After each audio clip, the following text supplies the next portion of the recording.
All sports, all the time. There's heroes and there's legends.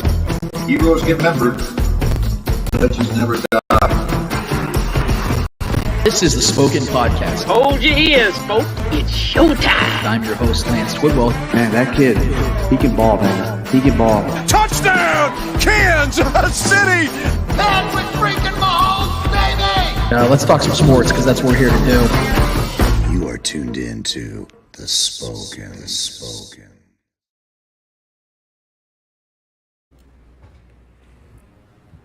This is the Spoken. Lance Twidwell here inside the Spoken Studios with my guys Trevor Twidwell. Was good. And Eddie Ortiz. Episode 169 in full swing, full motion. I forgot the microphone. Run it back. We'll do it live. No, we're so happy for you guys to be here with us and for us to be here with you guys. This is what we do each and every week. 169 episodes. Nice. We are so happy to get this thing going. We got a lot to discuss, a lot to talk about in the world of sports. We have the chief editor, or rather the managing editor of Chiefs Wire will be joining us. Charles Goldman will be with us momentarily. We are so excited and so happy to have him on the show today. This is the first time he's actually been on the show. Chiefs Wire is a place that I go to for a lot of my source material, man, to kind of better understand what's going on with the Chiefs all across the landscape all year long, whether it's OTAs, training camp, regular season playoffs, any type of analytical work. Those are guys that I definitely go to, and Charles is credit for a lot of that. And we've been working hard to get him on the show. He's a busy guy, but we finally got an opportunity to get him on the show today, and we're really excited to do that. I don't know if you guys saw the picture we posted of him yesterday on our social media, but it was actually with his little puppy, and I'm just hoping here that, because, I'm a puppy lover myself, I'm hoping that he has the dog with him today on the show. If not, we'll have to see if maybe he wants to, pause the stream, and maybe if he wants to go and find where his dog's at, because he's walking with him right now, according to what Charles told me this morning. He's having a walk with him today, so maybe he'll chime in or two, have a couple Chiefs takes himself. Maybe he's the mastermind behind all of Charles's work. That'd be an interesting little take. But before we get into anything else today, in all seriousness, we do want to extend our sincere condolences to the Uvalde community in Uvalde, Texas. If you are not aware by some strange coincidence or chance, there's a middle school, an elementary school rather, in Uvalde, Texas that suffered the loss of over 20 human beings, in particular, I believe 18 children have been confirmed to have died in the tragedies that took place there this last week. There's not a lot of words that I could say that makes this any better or make it any more sense, because it doesn't make any sense at all. But here at the Spoken Podcast, we were shaken to our core, man. We have Eddie, Trevor, and myself. We all have young children in our lives that mean the world to us, and the thought of children at that age or at any age losing their lives is just it's baffling, to say the least. And we wanted to extend that to the families out there, even to the survivors, the trauma and the PTSD they must be going through from suffering losses to their friends and family. It's unacceptable. It's ridiculous that we are going through this, and all I can say is that I hope that there will be changes that help us avoid situations like this. We know that there's always going to be unfortunate events and unfortunate and unexpected tragedies that do occur. We know that's the reality of life. But we here hope that there can be some changes and some maneuvering and laws and restrictions that can potentially get it to where it's a lot tougher for these types of lunatics to have that type of power and over other human life. And yeah, that's all I really wanted to say. I don't know if Trevor, Eddie had anything to extend, but that's just kind of where I wanted to put it, and I wanted to put that in the air before anything else, because we know that sports is what we're here to talk about, and that's why we do this. That's why we created this platform, is to give you and us included an escape from the stresses of life. We love coming here and chiming in and talking about the sports and the teams and the athletes that we love the most, but we all live in reality. We all go out into the real world and do what we need to do, and I felt that was necessary to put on the airwaves today. But I wanted to move forward because there was actually a lot of news that came out for the Chiefs, and it's so funny. Like, this is supposed to be the downtime of the year, where I'm sitting here stressing out about what's gonna be the talking points this week. But for some damn reason, I feel like there's just been so much been given to us over the last couple of weeks. Even though this is the time where OTAs have started up, so you can talk about those things. But what's funny is the OTAs isn't the part that I'm even interested right now, because we could talk about Justin Ross making a big impression already. We know that the Chiefs are obviously buying into what Justin Ross has shown them, not just the one-handed catch, which we'll talk to Charles Goldman about in a minute, because that was impressive to see and it's impressive to look at. But I think there's a lot more to that story than just the one-handed catch, along with other guys that you've seen throughout history that make one-handed catches, like Odell Beckham Jr. People think that was the greatest play they had seen, but Odell Beckham has also put together a catalog of great games, great plays, and a really good career. So there's more to it, and I think Justin Ross has a real opportunity to shine here in Kansas City. But I actually want to start with a living legend in Kansas City, a couple living legends obviously in Kansas City when it comes to the Chiefs.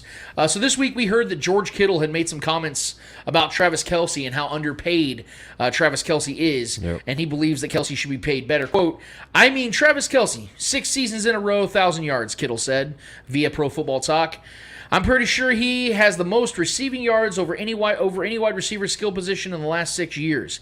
He gets paid half of what a wide receiver makes, which just boggles my mind. I mean, to me, Travis Kelce, he's been doing it for so long and at such a high level, and he doesn't have an off game. I think he has one bad game a year, and it's just because he's getting triple teamed," end quote. Now you can look at these quotes, which I actually do appreciate. I know that Kittle and Kelce are actually very good friends. They do that tight end university thing with Greg Olsen and a couple other former tight ends. It's really cool to see. Yeah. I think there's some self-serving isness to this with Kittle, because he knows that Kelce is the class of the NFL when it comes to that position, and Kittle obviously is a tight end himself. And I think that if you were to see Travis Kelce benefit off getting paid better, getting paid more like a wide receiver, that would benefit guys like George Kittle. So I'm sure there's some self-serving to this whole aspect of this as well, but there's a lot of truth to what Kittle is saying about the fact that the tight end position as a whole, and in particular the top tier tight ends, aren't being valued market-wise like a wide receiver, which we all know the tight end position has quickly become more of a wide receiver or receiver position than what it once was. I was talking to our guy Jason Dunn this week, and obviously Jason played a much different type of tight end, but it was equally as effective in a lot of ways because it opened up in the run game. It helped Tony Gonzalez a lot. There was a lot of benefits to having a tight end like Jason Dunn, so I don't want to downplay that style, or that era rather, of tight ends. Those guys still play a part. We have Blake Bell here in Kansas City that plays a very similar role. He helps in the run game, helps in pass pro, things of that nature. But Travis Kelce sets himself apart because of his consistency and production when it comes to getting the ball and making plays and doing historic things the way he's done it. And I don't know if you guys saw that stat I put out there this week that went viral on Twitter. Travis Kelce, if in fact he does get 1,000 yards this season, that would be 7 consecutive seasons. That would be as many 1,000-yard seasons as Calvin Johnson, Julio Jones, Michael Irvin, and Antonio Brown, and Anquan Bolden had in their entire careers. So what Travis Kelce's doing is historic in itself, and I appreciate the fact that guys like George Kittle are out here speaking out and saying guys like Travis Kelce deserve to make more money. Is Travis making good money? Yes. He just had a $60 million contract extension, so he's got money. He's doing what he's doing. But I think there is truth to it, that when you see the fact that since 2016, no one has had more receiving yards than Travis Kelce, I think it is time that they start to renegotiate the way that this position is being valued in the market, because we've seen this with other positions as well, including the quarterback position. The fact that before, 20 years ago, quarterbacks were making, if they had a $10 million a year contract, you're thinking, oh my God, this guy's breaking the bank. Now you're getting $10 million as a backup in this league at times. We saw Mark Sanchez get $8 million as a backup quarterback just a few years ago, and he didn't see the field with the Chicago Bears. It's all about the knowledge and the experience that you bring to your club, and not knowing when you're going to play, if you ever do play, but the fact is you have value. Well, imagine that now with a guy like Travis Kelce, who, again, is putting up historic numbers at the level he is, and did it with multiple quarterbacks. This didn't start with Patrick Mahomes. He's put up 1,000 yards with Alex Smith. So this guy is doing things with multiple quarterbacks that we've never seen in the history of football, almost outside of any position, not even just tight ends. We're talking wide receivers. Outside of Jerry Rice and Brandon Marshall and a couple other guys, no one's had 7,000+ receiving yards. 7. You know what I mean? We're talking about 8+, and but Travis Kelce has the opportunity to do that. And Kelce had a response to what George Kittle had said about his contract. He said, "quote I appreciate George Kittle saying that. That's my guy, and he always wants to see every tight end get paid as much as their production is. But at the same time, I signed my contract understanding what I had. I put a lot into this, man. Money is my mind. Money in my mind is almost secondary at this point in my career. I'm here for the legacy, and I'm here to try and make the Kansas City Chiefs the best team possible. That's my main focus, and that's where I am." I absolutely love this about Travis Kelce. And there's 2 points I want to bring up in bringing this up. I want to praise him and acknowledge him for saying this, because I think fans love hearing these things. I don't think there's any question about that. Fans still to this day want a guy that is loyal just like they are to their team. They want athletes to be just as loyal to their team as they are in their minds, where it's all about the team. And there are players out there that say those things to just keep the fans on their side and to control the narrative. I don't believe that's the kind of thing that Travis Kelce's doing here, and I don't believe that's the kind of person Travis Kelce is. I believe he's sincere about these things and these statements because he is the longest tenured player on the Chiefs. He's been here as long as Andy Reid's been here. In fact, he was the 3rd pick of Andy Reid's tenure in Kansas City. So outside of Eric Fisher, there was no one that was going to be able to predate Travis Kelce, even if they were still on the team. So Travis Kelce is, I believe, the antithesis of what the Chiefs are and what they want to continue to be. An all-class player that goes out there and is all about football. I mean, the dude is 32, going to be 33 in October, and is out there in OTAs training with the guys. That's not something you see very often. You hear about Aaron Rodgers, you hear about Lamar Jackson, the leaders of their franchises. Not at OTAs. And honestly, it's not even a big deal. No one looks at that as some horrible thing or you're not a true leader. OTAs is optional, and it's usually for the younger guys still trying to learn and develop their games and to be, get more integrated with the team. But I think there's something to Travis Kelce putting himself out there and showing these young guys that he's serious about this, because it's only a positive when you have a guy like Travis Kelce out there doing that, because the young dudes that are trying to make this team or trying to make an impression, like Justin Ross, are going to see him out there doing that thinking, well, if he's not too good to do this, why the hell would I ever think that? Even if I come on and I blow up on the scene and I put myself into a position where I'm a starting player day 1, in year 2, year 3, I need to model myself after that. And I think that Travis deserves a lot of credit for putting himself in that position, also addressing these comments, because if he was to, play it, I don't really have anything to add to what Kittle said, it leaves speculation. It leaves an opportunity for the media to try and twist things, where it's, well, maybe, Kels might not be happy. Maybe he had George do it himself, for him, so he didn't have to say it for himself. And then there's this ridiculous narrative that comes out of all this. And I think that Travis, once again, understands how to control the narrative, and he's telling basically the media, like, don't look into this too far, because I truly am happy in Kansas City. Could he be making better money elsewhere? Yes.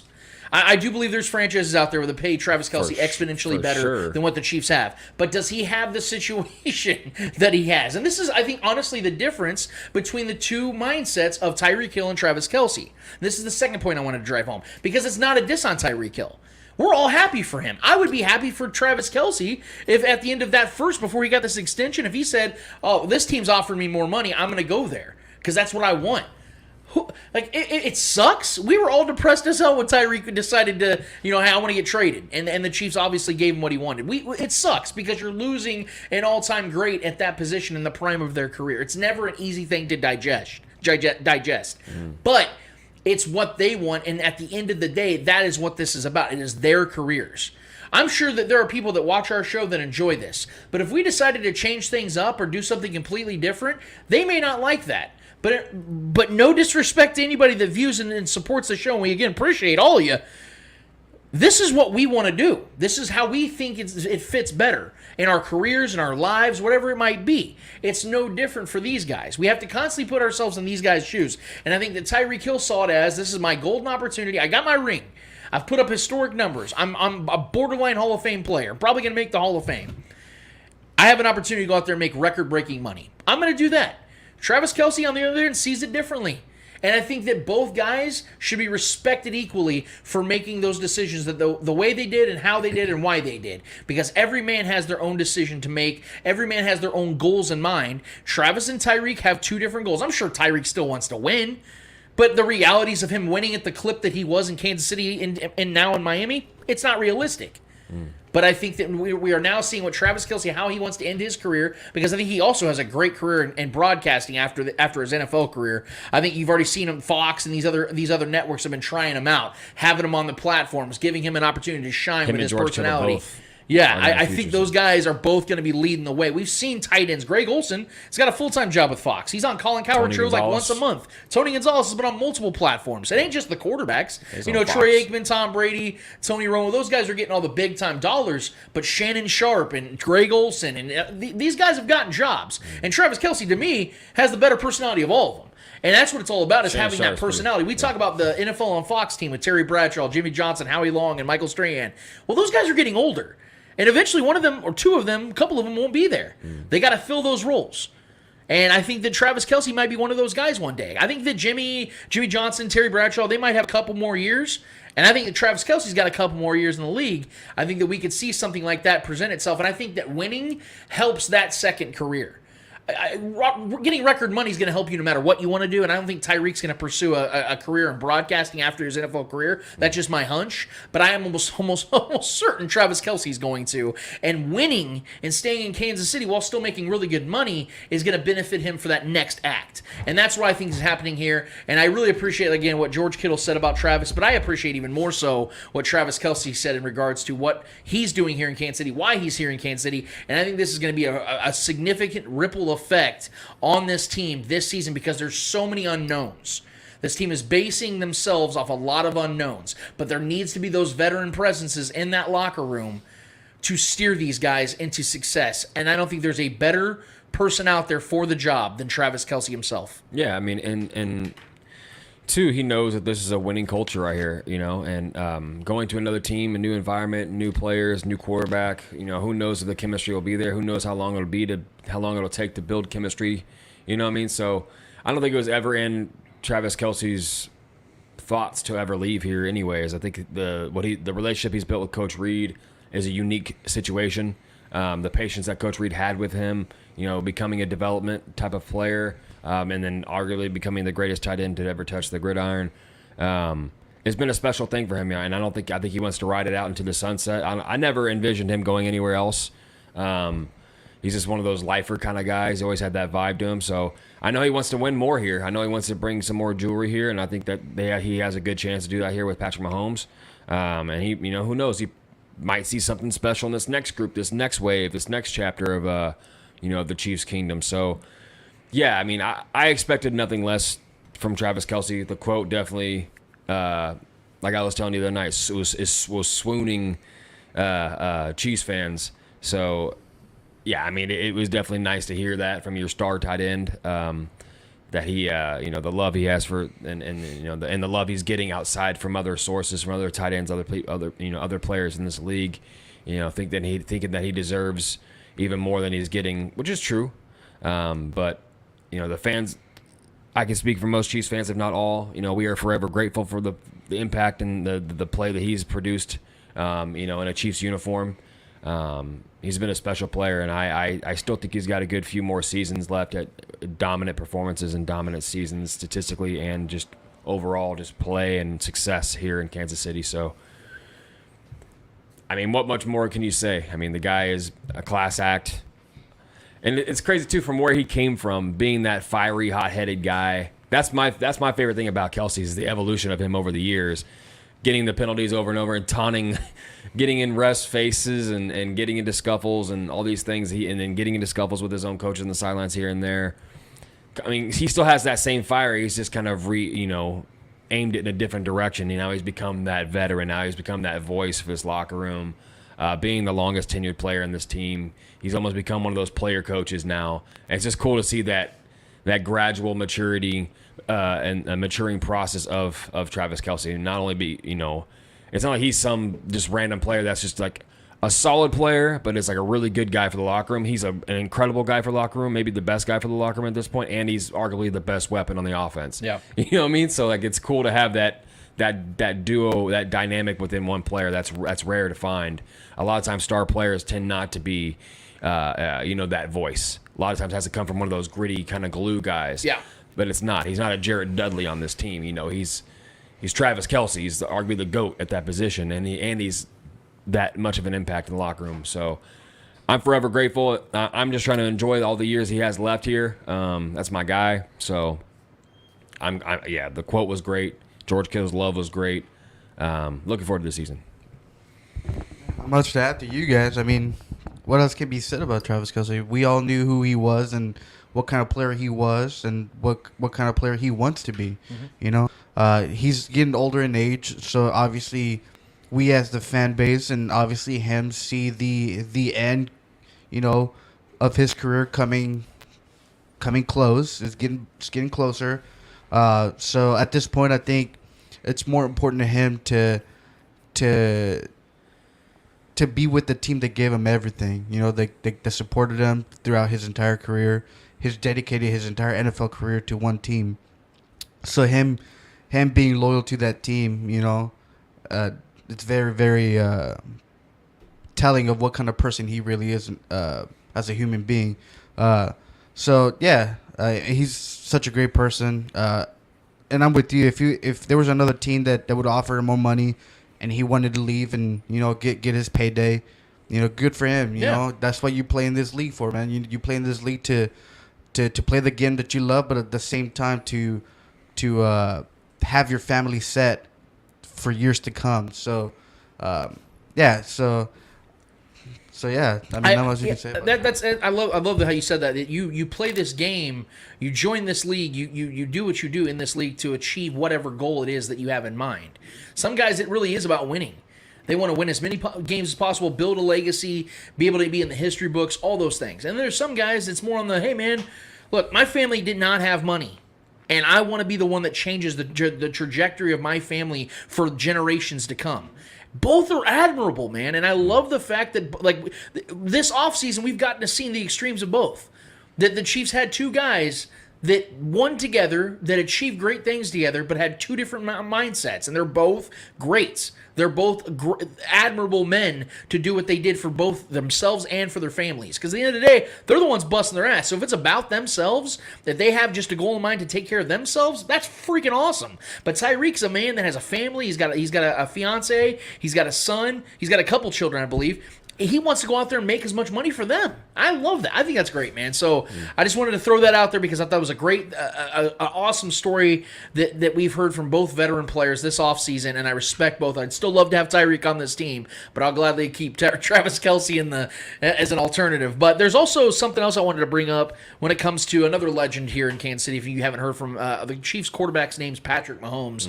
And I was listening to, we just had our guy Marco Marquez, the producer of the Border Patrol, on last week, giving us his thoughts. He did an incredible job, and we're definitely going to have him back because of that. But I was listening to Stephen St. John, the host of the Border Patrol that Marco produces, and they were having this discussion. I believe it was a co-host for Stephen St. John, and I don't want to misrepresent them at all, but I did listen to what they were saying. And yesterday morning, what they were saying, they were basically discussing how Patrick Mahomes needs to improve his pocket presence and playing within the pocket because of what happened in the AFC Championship this last season against the Bengals in that second half. So what I did, because I'm somebody who's naturally motivated by takes. I love listening to other people talk, and then I'll see if I agree with them or if I disagree with them. Whichever the outcome is, I'm going to express my opinion. So what I did on Twitter yesterday is I went out there and I started doing some research, and I went and looked at like PFF grades. I went and looked at, even though I don't even follow PFF stuff, I wanted to see what they had been saying over the last few years. I wanted to check out just statistics, all the things I jumbled together yesterday, and it took about 2 hours. And what I found from Patrick Mahomes' quarterback rating with a clean pocket by year as a starter, these numbers are going to blow your mind. So in 2018, Patrick Mahomes had a record-setting quarterback rating with a 134.2 quarterback rating. And in 2019, the year the Chiefs won the Super Bowl, hit a 112.4 quarterback rating. Trash. Yeah, trade his ass, cut him. 2020. He had a 121 quarterback rating. And then in 2021, last season, with all the struggles, the way that they started the season out, he still had a quarterback rating right under 111 in clean pocket. That's an average quarterback rating of 119.5.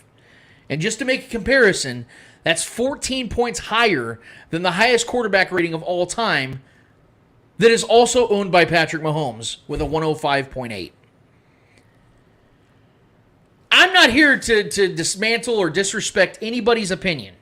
It is yours, and you have the right to have it. But I also have the right to challenge it.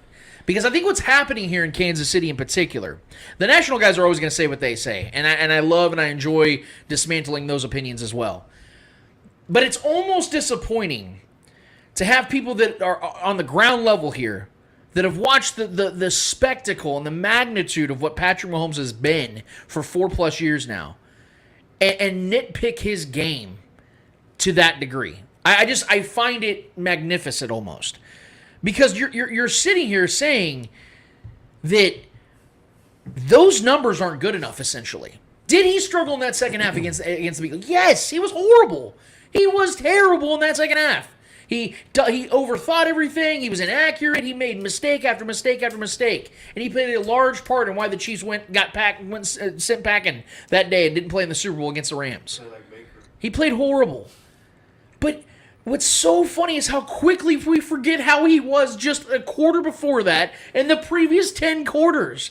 The previous 10 quarters, Patrick Mahomes had more touchdowns than Tom Brady had in any postseason ever.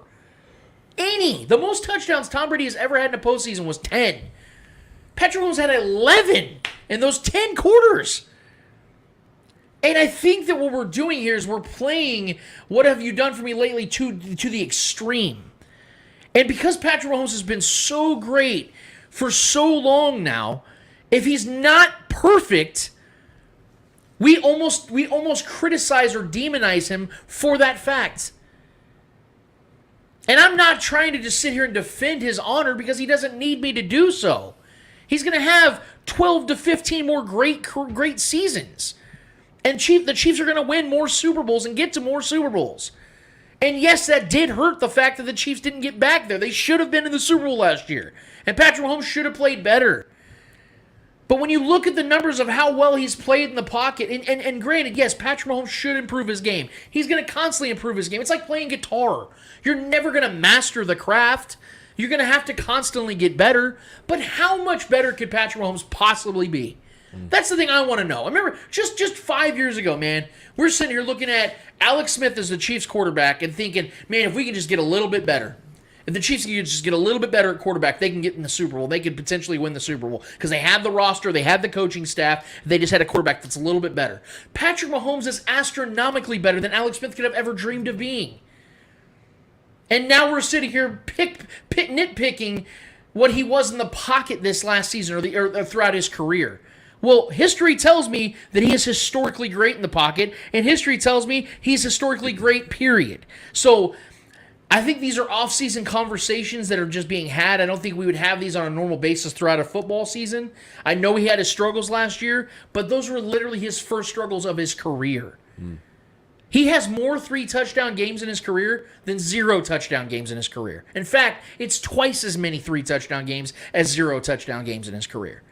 He had 13 total interceptions last year. By the way, 7 of them were tip passes as wide receivers. And that was the most he's ever had in a season. 13. That's an average season for most quarterbacks. So yeah, when it comes to the pocket stuff, though, I think a lot of this has started with Patrick Mahomes because he was so great so fast. They had to find something to nitpick, like you said, what it is and how he's finding unconventional ways to be so great because he is unconventional. That's what I think people are trying to turn into a knock on his game, is that his pocket presence is weird. His footwork is weird. Yeah. You know what I mean? But we've seen how many shooters in the NBA that have weird forms and like, oh, this guy's never going to be able to shoot in this game. You know, and then they become good shooters. Yeah. You know, guys like we saw Sean Marion, who was a great player for many years, had a weird shot, but he was a good free throw shooter. He had a really weird form, everything. But this is what I'm saying. Like you think the fundamentals are what they are and they are set when you're playing quarterback. And I think that's starting to change now with guys like Patrick Mahomes that can do it all, that can throw from all these weird platforms and different angles and things like that. he's kind of changing the fundamentals, and it's making people uncomfortable because they have that, and it's forcing them to be like, how is he still doing that? Because when you notice when we talk about his pocket presence and his success with the clean pocket and being a good pocket passer, they're not using numbers, right? Because his numbers are defeating their own argument. So they don't want to defeat their own argument while they're making that argument. They just want to go off what they're seeing, how his footwork looks when he's playing, yet he's still making the throws, right? You know what I mean? Like, so that it's a self-defeating argument there because they don't want to use the numbers because the numbers are what they are. His fundamentals are weird. You know what I mean? Like the base he throws from a lot of times is weird, but he's making the throws and he's the most successful quarterback at the highest, quickest rate ever. And he is who he is. Like, you don't have to like it, but you can't sit there and say he's not good because the numbers will defeat that. So I really think it's this purist approach to the game, similar to what we see a lot of these old heads in the NBA talking about, all these guys do is shoot three-pointers and get tattoos and shit. All that kind of stuff. Like, that's the kind of vibe I get. It's that get off my lawn kind of vibe from, look, man, the game is changing whether you like it or not. Patrick Mahomes is going to go out there and throw for 4,500 to 5,000 a season, whether you like it or not. Whether you like how he's throwing it and how his feet are planted when he throws it, that doesn't matter. The throws are being made, and his numbers show it. And his QBR and his QB rating, everything is – the numbers are there, whether you like it or not, whether you like what you're seeing on film or not. Ask his teammates. I think they're okay with how he's throwing the ball, right? So – ask his playoff record. Stuff like that. Okay. Yeah, stuff like that. I'm just like, cool. Like, you don't think he's a very good pocket passer? Well, the numbers say otherwise. The film shows otherwise. You don't have to like how he's planting his feet. Could he improve on things? Yeah. That's even a scary thought in itself. Right. You know what I mean? So, like, I just don't understand. Like, people just, when there's greatness, this is how it always is. Whether it was Michael Jordan, Kobe Bryant, Shaq, there was always critiques. They had to find critiques to Shaq, to a great player. So Patrick Mahomes is not exempt from that. So any great player, there's going to have to be some kind of way to bring him back down to earth. You know what I mean? So I just think this is one of those things. But go watch the film. He's making the plays. He's getting it done. The numbers show too. So you can say what you want. It really doesn't matter in the grand scheme of things when he's out there getting the W's. Yeah. I feel like they had to nitpick. How do you say it? Nitpick. Yeah. Yeah. Nitpick something out of Patrick Mahomes, and I mean it was very obvious for everybody to see that his pocket presence is pretty bad. His pocket read was not great. He was always looking to leave the pocket and make those extend the plays, and therefore it led to mistakes. It led to fumbles, and it led to stuff like that, turnovers. Mm-hmm. So yes, we all saw the little things of him leaving the pocket too early, or his feet work in the pocket, or him not being able to stand in the pocket. That's a trust thing. Yeah, because he was struggling. He's had a terrible. But if you saw towards the end of the season last year, because we all saw it throughout the beginning of the season that he did struggle and he left the pocket too early. He was not used to having a clean pocket for more than 3 to 4 seconds. So obviously this whole revamped offensive line kind of helped a little bit of that. Like Trevor says, it's a mind game kind of thing. It's just him having confidence, trust on that offensive line, and obviously he didn't have it the season prior, or all the seasons since he's been in the league up until this past season. So as the season progressed, his pocket presence was a lot more. We saw Patrick Mahomes literally standing in the pocket for almost 10 seconds in certain games. It was just, and he was starting to be more calm, doing those quick slants, doing those quick throws. It wasn't always going for the shot kill.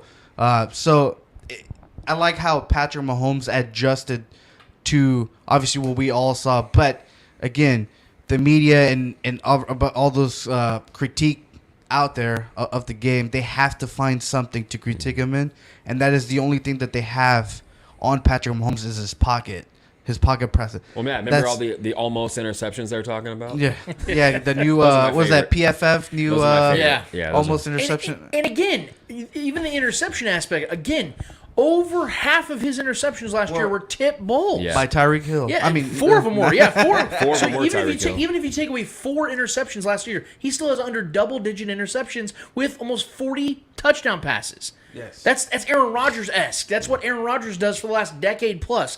And to the point, like I was listening to these guys talk too, and I like their show. I appreciate what Steven St. John and these guys do. I do like their show, but I was vehemently disagreeing with them on this. Is that a comment they also made was they need to play more like Texas Tech days with Patrick Mahomes. I'm like, okay, well that goes against everything you're saying about footwork because he was out there just outside of the running pocket, around, yeah. chaotic and all. And then Extending plays. somebody else was saying that to have longevity and winning a long time in this career in the NFL, you have to play like Tom Brady, where you're inside the pocket more, which I don't disagree with when you get older. But when you're a younger player like Patrick is, with already nimble feet like he does, even Brett Favre played like this into his mid 30s and late 30s. He was more nimble, and he Aaron played 297 consecutive games. Yeah, Aaron Rodgers pushing more, 40 guys. More Like, nimble, what are we yes, talking more about? nimble in the pocket. Right. Patrick Mahomes literally won the Bills game with his feet, ran for almost 70 yards that game. So I disagree with that and the fact you got to play like Tom Brady, because I think Tom Brady is a misconception in itself, because why Tom Brady won so many Super Bowls, as we all know, is because he had elite defenses Right. every damn year. And also, you got to have to put into account, like, the game is totally different than what it was. 100%. And we now see it. It started to where a lot more mobile quarterbacks, and we've seen, yes, Tom Brady won the Super Bowl, 2019? 2018, yeah. 2018. That's his last Super Bowl. And we started seeing a lot more mobile quarterbacks and a lot of teams going more mobile.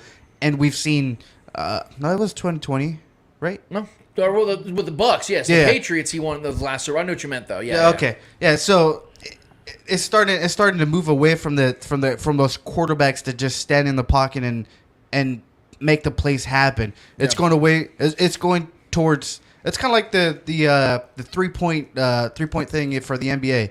How it went from being in the basket, under the basket, and making those in the paint, whatever they call it, to the threes with Steph Curry and the Warriors kind of style of play.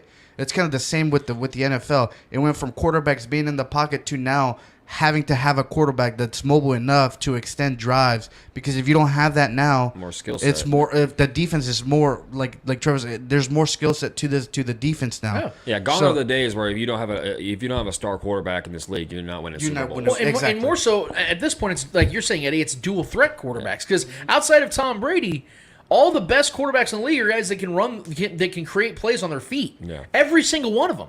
You think about it, even Joe Burrow, as immobile as he looks at Oh, he's times, mobile. he can go out there and get his yards. Yeah, watch he his can go out there LSU and days. He was- extend drives. He he can was running extend all over the drives with place. his feet. So even guys like that, but Patrick Mahomes, Josh Allen, Joe Burrow, or Justin Herbert, Lamar Jackson, Even Aaron Zach Rodgers, Wilson. those Guys guys like that. can create, and Yeah. he's shit right now. I like Zach My Wilson, point though but- is these guys can do things that guys 20, 30 years ago just simply couldn't do outside of like Steve Young, Randall Cunningham, and Warren Moon, guys like that. Those freak athletes at the quarterback position. Even John Elway, who wasn't as good as people thought he was. But the point is, these guys could do that, and that is what set them apart. So it's no different now. And I think that's this. You have to play in the pocket. To your point, also, Eddie, that I appreciated, which is something I was about to say also, is the fact that this was also a season where his entire offensive line was completely changed. And for the better, we can add, but it was a completely different offensive line. He had to learn and trust these guys. And they're more of this offensive line is more of a run style offensive line. The majority of these guys in the starting five are guys that came from running style offenses, whether in college or in their former teams. So that's also an adjustment for Patrick Mahomes, because as we all know, Andy Reid's offense is more of a pass-friendly offense. And we know the guys like Orlando Brown Jr. and Trey Smith, Joe Tooney, and those guys came from offenses that like to run the ball a lot. Creed Humphrey as well. So that is an adjustment for the entire offense, let alone the quarterback who has to trust these guys to protect him while he's going out here creating plays, while the entire NFL essentially completely reorchestrated how they attack Patrick Mahomes. So there was a lot for him to take on in 1 year. And even with that, he had a 111 quarterback rating last year in the pocket. So let's give him some credit here, man. I think it's time that we do that. I know I'm one of the guys out here that gets called a Patrick Mahomes homer, but when the numbers are this great, it's hard not And to I will be. say, I think a reason that his quarterback rating was still that great in the pocket was because I think the offense we played a different offense last year. Similar, it was We took shots downfield, but not nearly as much. We got rid of the ball a lot quicker. And when you got speed, that's a good thing to do because that's how it was with Alex Smith. He would try to get the ball out as quick as possible because when the play broke down, his eyes were down, not downfield. So I think that's something we'll see continue this next season. I think getting the ball out quickly is always helpful, especially when you got speed. And when you got field stretchers, you can, that can open things up for the offense. So I think that was a reason why. And he's still adjusting. I think Patrick Mahomes is still evolving as a player. Yep. You know what I mean? So, there's growth there. Yeah, I was very, very advocate on Andy Reid adding those Alex Smith kind of plays to Patrick Mahomes' style of game. Football, West Coast offense. Because going for the deep ball every single time, obviously teams are going to adjust to that, and obviously they did last year. And we saw how bad we struggle offensive-wise until Andy Reid realized, okay, we need to do those quick little slants and get the ball out of Patrick Mahomes' hands quick. So he brought some of that Alex Smith style of play. So I love that. Look, man, football is not a friendly sport. No player ever has come into this league and never gotten figured out to some degree.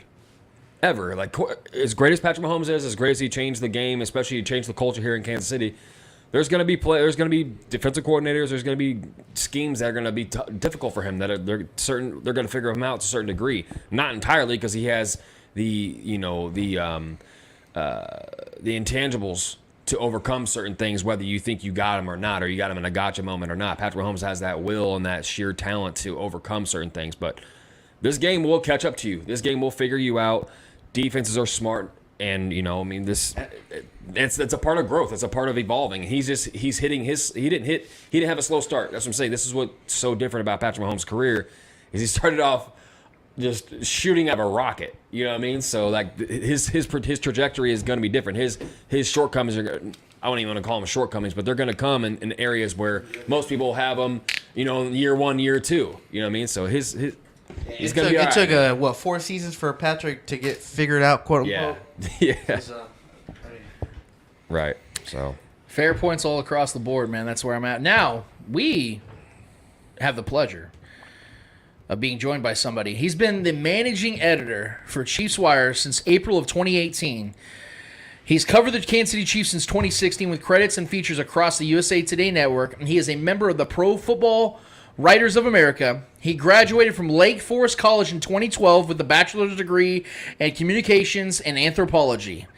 And he's just a general badass that I'm so excited to finally get to talk football with on this show, this platform. Let's give it up for Mr.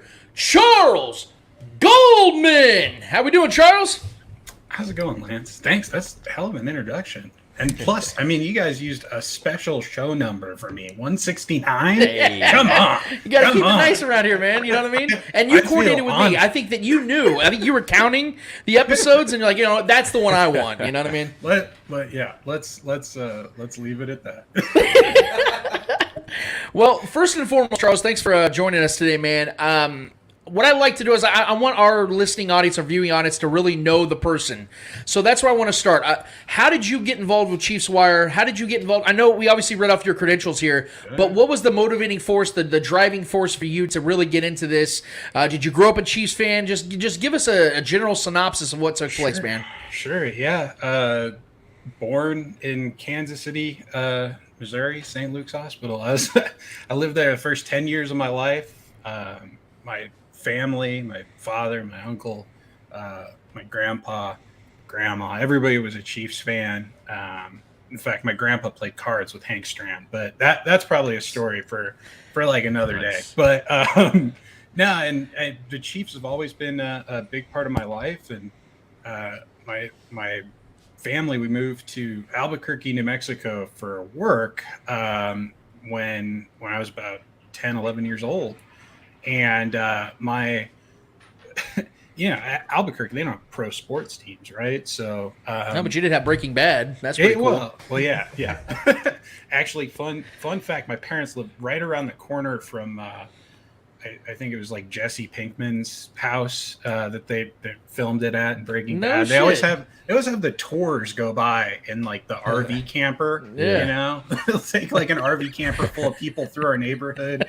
But no. So anyhow, we moved to Albuquerque, and I kept up with the Chiefs because they didn't have a pro sports team for me to get behind.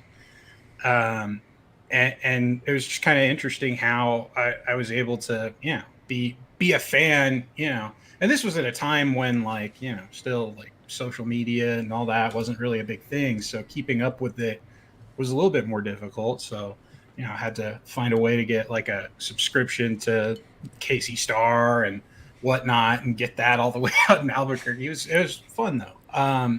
And I never actually envisioned writing or covering a sports team professionally as my career. I started as a hobby writing about the draft with about.com back in 2016, 2015, 2016. And I was covering the Chiefs and the draft, and eventually they discontinued their NFL sites. And my managing editor at the time was Wesley Roche, and he ended up coming over here and founding Chiefs Wire with USA Today Sports Media Group. And so he asked me and another fellow, Mr. John Dillon, who was also writing at about.com, to come help him out launch this new site. And I was just, like I said, I was doing it as a hobby. I was doing it for fun. And eventually he moved on to bigger and better things, and I ended up turning it into a career. I really like it, man, because I was telling the guys before the show and actually in our introduction, and I'm not saying this because you're on the show, but because you're on the show, I'm going to say it.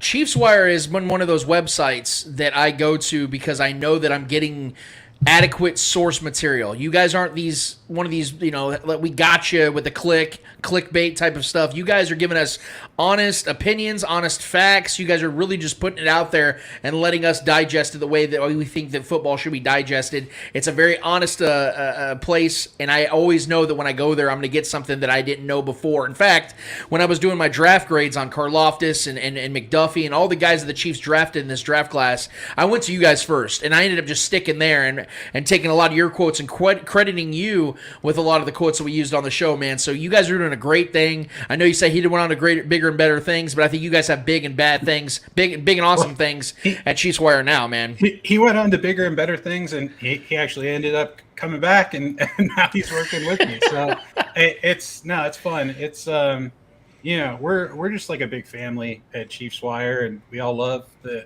team and are very passionate about it, and we're passionate about getting the right info out there and making sure that everything's sourced, credible, and factual. So yeah, I do appreciate that, and I'm glad that it's able to help you guys out and help you stay informed.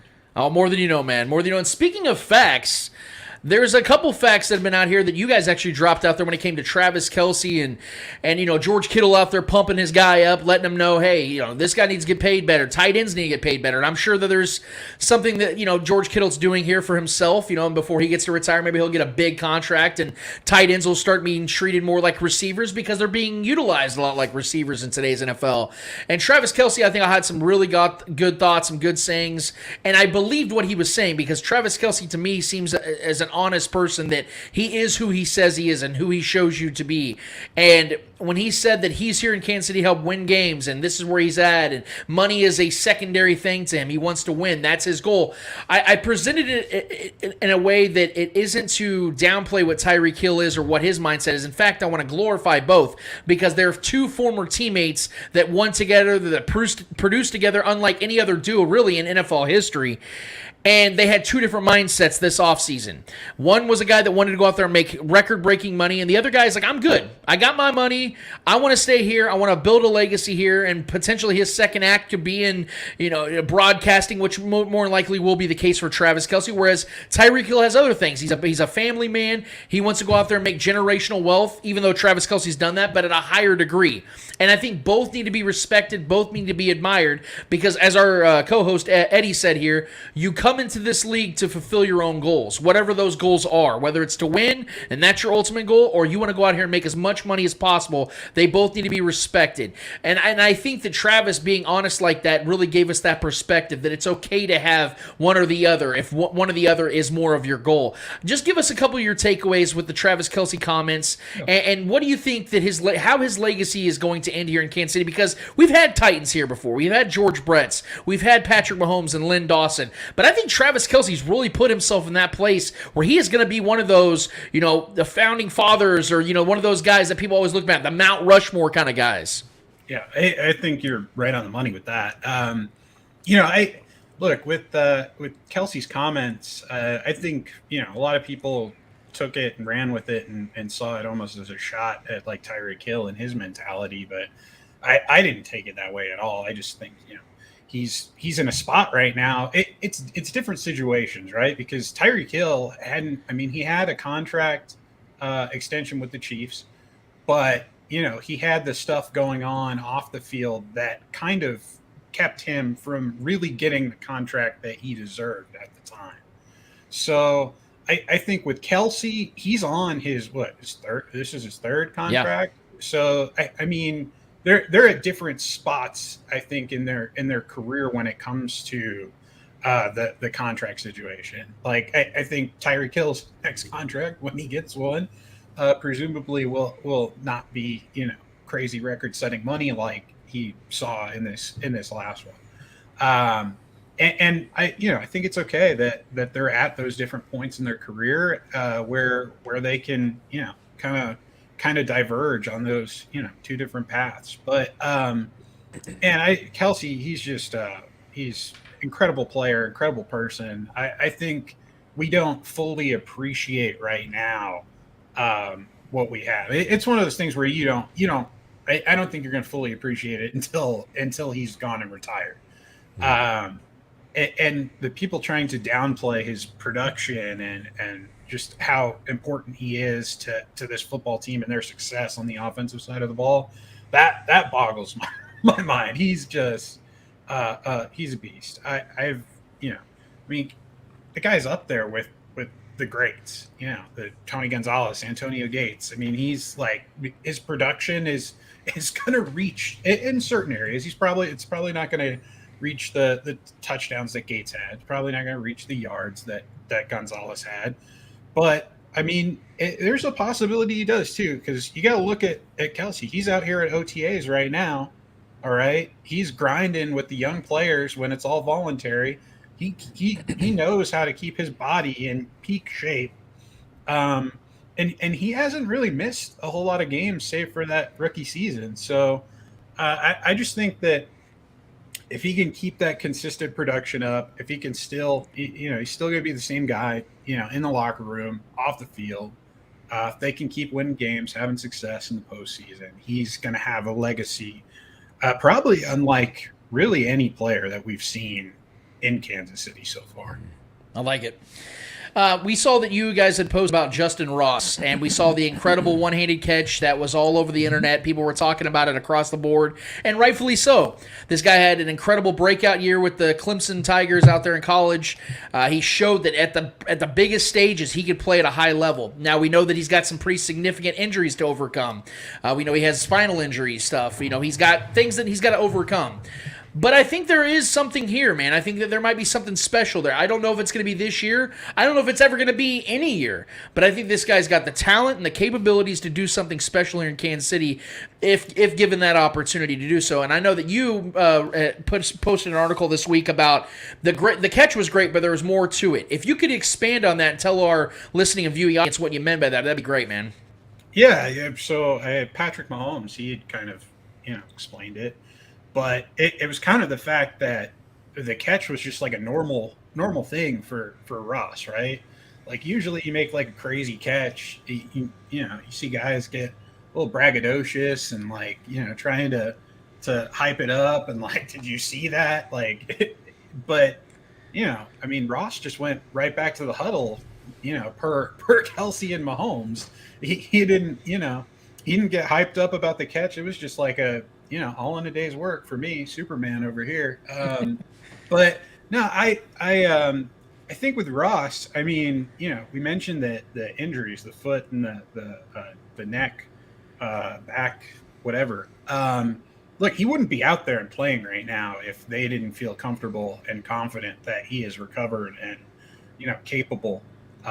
So I think that it'll be interesting to see once the pads come on, once there's full contact allowed, if they're cautious at all, because right now, shorts and what have you. I don't think they will be. My understanding is that he is fully cleared, contact, all that, and he's getting opportunities. He's getting opportunities with the first team. That catch was thrown, from Patrick Mahomes. So, really, right now, at OTAs, they're doing these mixed rep periods where they don't really, go through and have first team, second team, third team. They just throw everybody in the fire to kind of see, what do we got?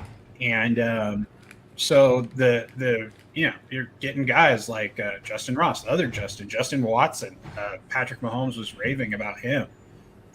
So there are a lot of different receivers right now. Cornell Powell, he had on Thursday, he had a touchdown catch. There are a lot of receivers right now, and Mahomes even said, like, some of these guys aren't going to make the team and are going to go on to make other teams.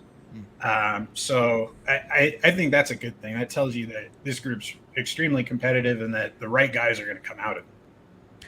On the defensive side of things, we know that this is the time of year where guys are saying all the good stuff. I'm in the best shape of my life. This is the best team I've ever been on. But something that Justin Reid has been speaking about when it comes to Spagnuolo's defense and how versatile it is, how much fun he's having, and how going against this great offense that the Chiefs have has been a great sharpening tool for this defense that has a lot of new players, a lot of day one guys that have never been with the Chiefs. There's something about Justin Reid and how he, I think, is viewing this as a challenge accepted type of situation, because Justin Reid to this point of his career hasn't won really anything. And the only real playoff game, I believe, if I'm not mistaken, that he's been on, or maybe he was against the Bills a few years ago, but I know that he was a part of that Texans team that gave up a 51-7 run to the Chiefs. I think him now being on a team where they have a legitimate chance of winning the Super Bowl is something that I think does excite him.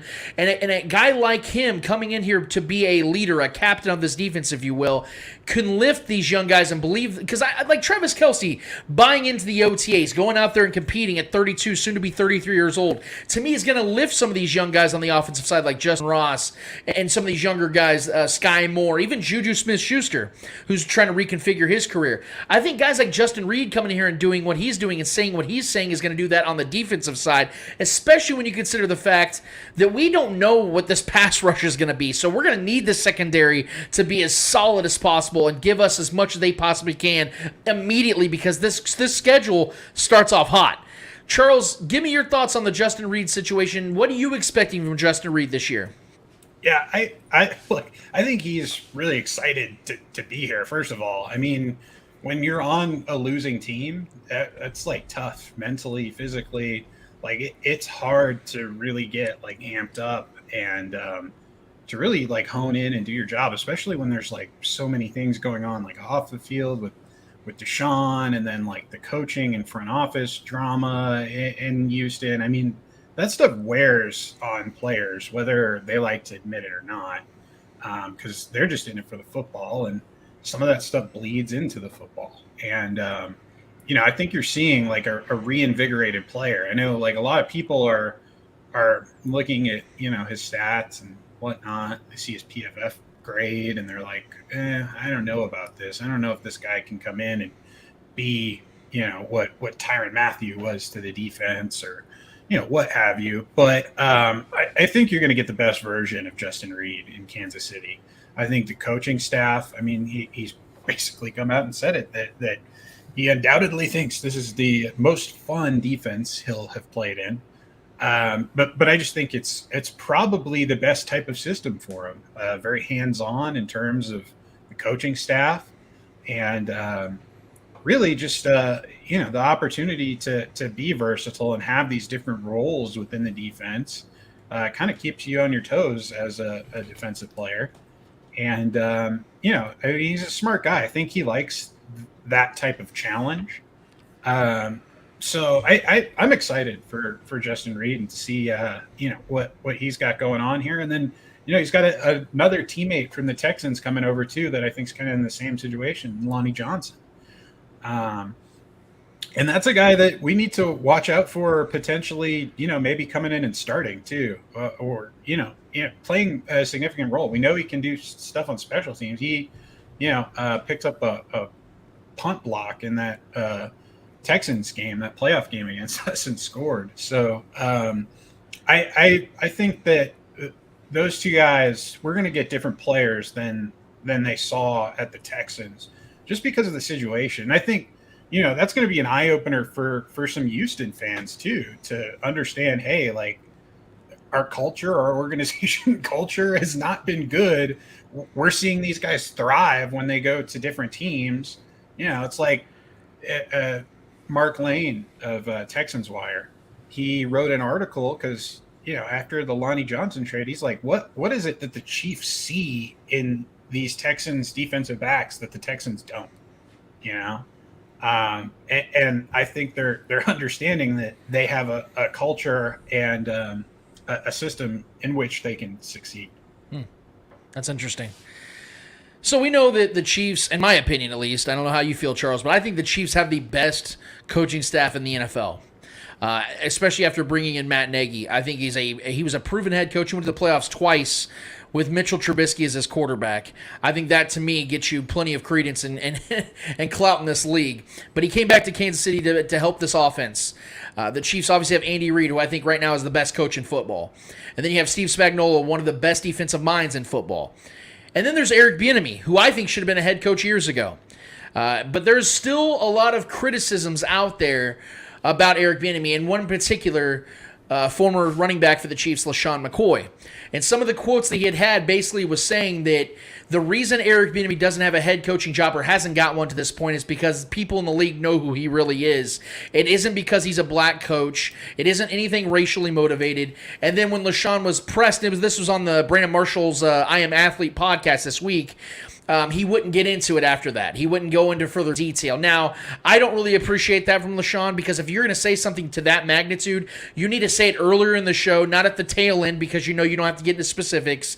But the specifics he gave were some pretty heavy accusations, saying that Eric Bieniemy was coming to him basically sideways and wasn't giving him the proper respect, and was talking to some players that way, and they would take it, but LaShawn wouldn't take it. I think that there's a little bit of bitterness involved in this, because LaShawn obviously had a love for Andy Reid and played for Andy Reid at multiple places, and it didn't go the way he wanted it to. He lost a lot of playing time. He had a fumbling problem here in Kansas City, unlike really anywhere else, at least at the volume that he had it here. But I think there is something to this that we need to maybe look a little close into. I'm not saying that what he's saying about Eric Bieniemy is true, but I think there's always a little smoke that leads to a fire, if you will. The fire may not be big, but there might be truth to this. And the fact that we've heard other reports this offseason about Eric Bieniemy having problems with Patrick Mahomes. There was an issue at the AFC Championship during halftime, or the communication problems. Charles, where do you stand on this, man? Do you think there's any truth to what LaShawn is saying, or do you think he's just an old, retired, bitter former football player? I think it's a little both. We know that Eric Bieniemy's a hard ass. You hear him if training camp motherfuckering guys out in the middle of the field. I mean, like he has a brand of coaching that maybe it's a little old school, maybe it's a little tough on some guys. But like at the end of the day, it's tough love, right? He's trying to get the best that he can out of his players. This is something that Andy Reid said. Like, his job is to get as much as he possibly can out of his players. And, if something's not right, like, he's going to let you know about it. He's not going to just like shy away or, not say something to hurt, so he doesn't hurt your feelings. Like, his job is to make these guys the best in the world. So, yeah, I think, there's probably some truth to the fact that his coaching style, that type of coaching style, maybe is something that, NFL owners don't see as, something that could be successful at the head coaching level. I don't know. That's entirely possible. I just think that, look at the success that this team has had with him as their offensive coordinator. There's a lot that goes into that. And now I think LaShawn actually went back on the I Am Athlete to after the response from Andy Reid and Travis Kelce. I think he went back on. I saw something about it last night to elaborate a little bit. But look, it's one of those things where, LaShawn, he was towards the end of his career. He went on the next year. He had 10 carries with the Buccaneers. If there's smoke with the Eric Bieniemy stuff, there's certainly smoke with that right there. So, look, I think there's some bitterness on the behalf of LaShawn, and sure, he probably has some right to be. The guy works real hard all his career. He gets to, playoffs with the Chiefs and has an opportunity to play in the Super Bowl, and he doesn't even get a snap, not even a carry. Gets a healthy scratch. That would make me bitter. I think that'd make any of us bitter. So I think there's probably a little bit to it with the Bieniemy stuff. I think you look at his reputation, his record with the team, the good things that are said about him, and that he's deserving of an opportunity. I don't think that stuff is preventing him from being a head coach. If it is, it's the silliest thing I've ever heard. Yeah, I'm with you on that. A couple more questions here for you, Charles, and we're going to get you out of here because we appreciate your time greatly, man. We know you're a busy man. And, I'm kind of upset I don't see the puppy, man. I don't know what's going on with that. But Teddy. False advertisement, Teddy.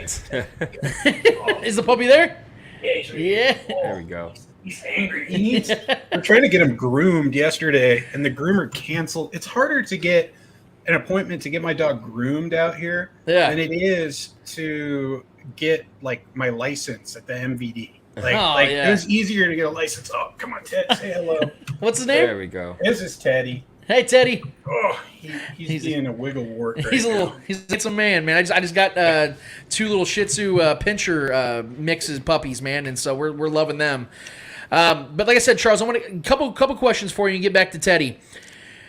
I consume a lot of content here in Kansas City when it comes to the Chiefs. I love hearing other people's opinions in Kansas City. And something I heard on 810 on the Border Patrol with Stephen St. John, him and his co-hosts.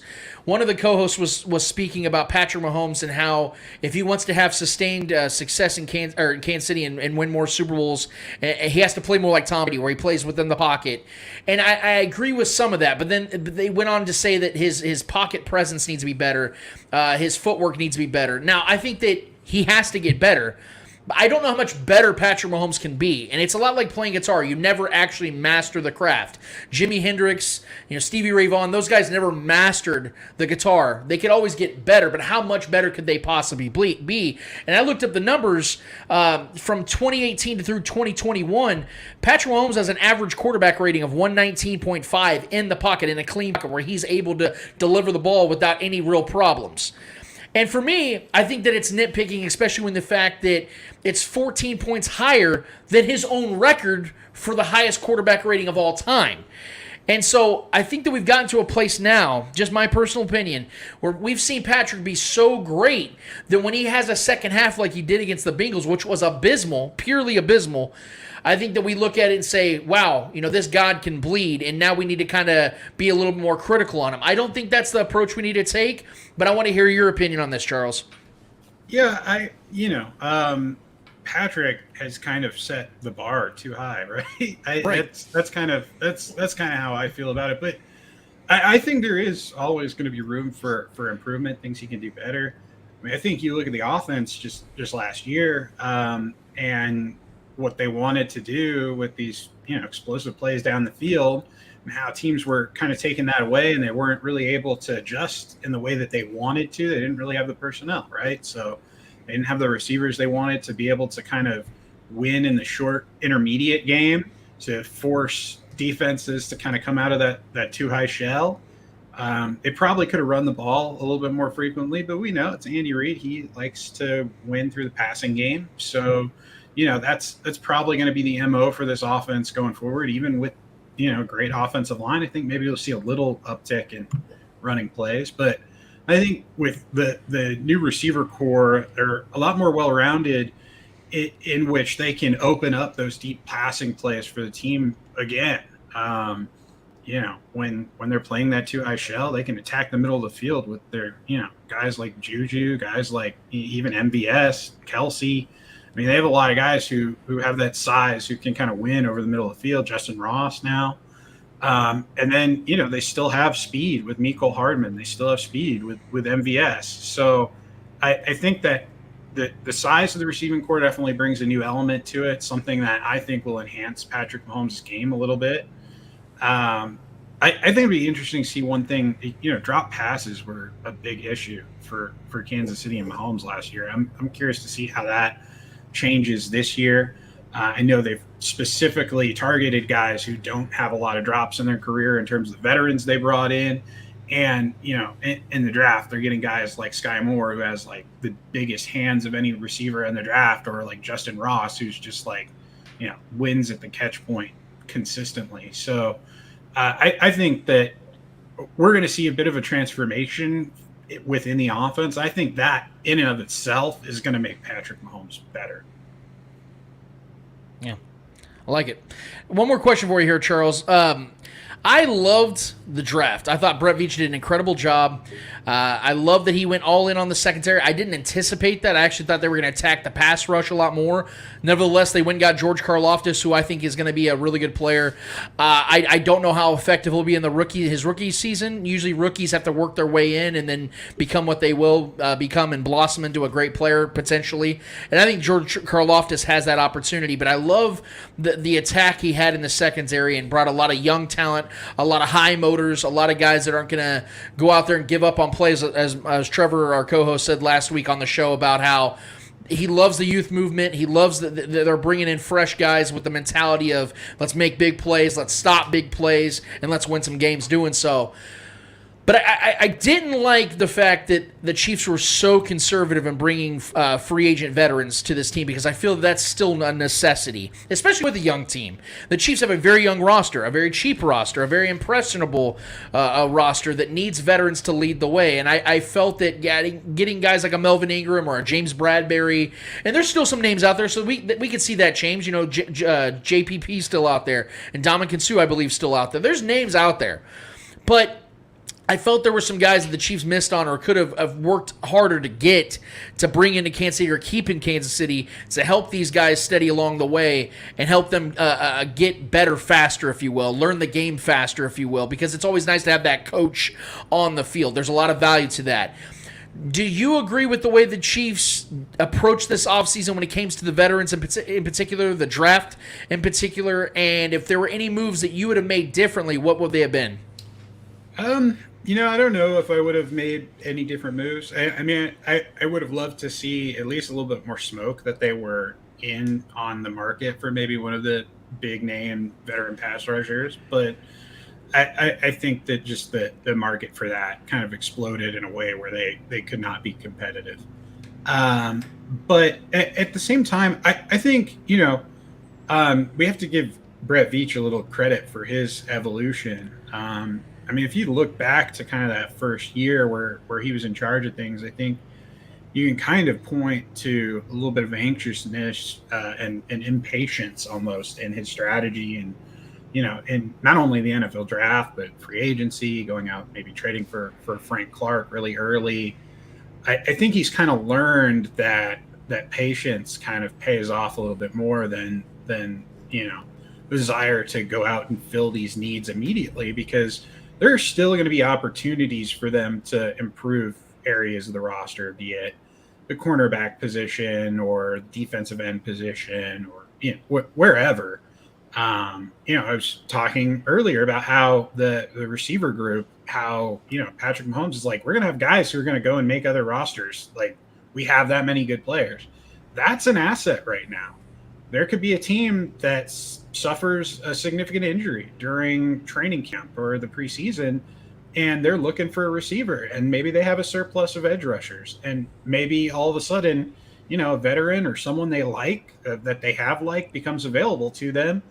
And, you know, if you go out and sign like a Von Miller to a $120 million contract, that's going to completely eliminate your flexibility to be able to go and do that. And, you know, maybe you get a better guy who's younger and cheaper, at the right ahead of the season instead of, you know, at the beginning of the free agency period. So, I mean, I think it's going to pay off for him to be patient and kind of survey everything that's out there.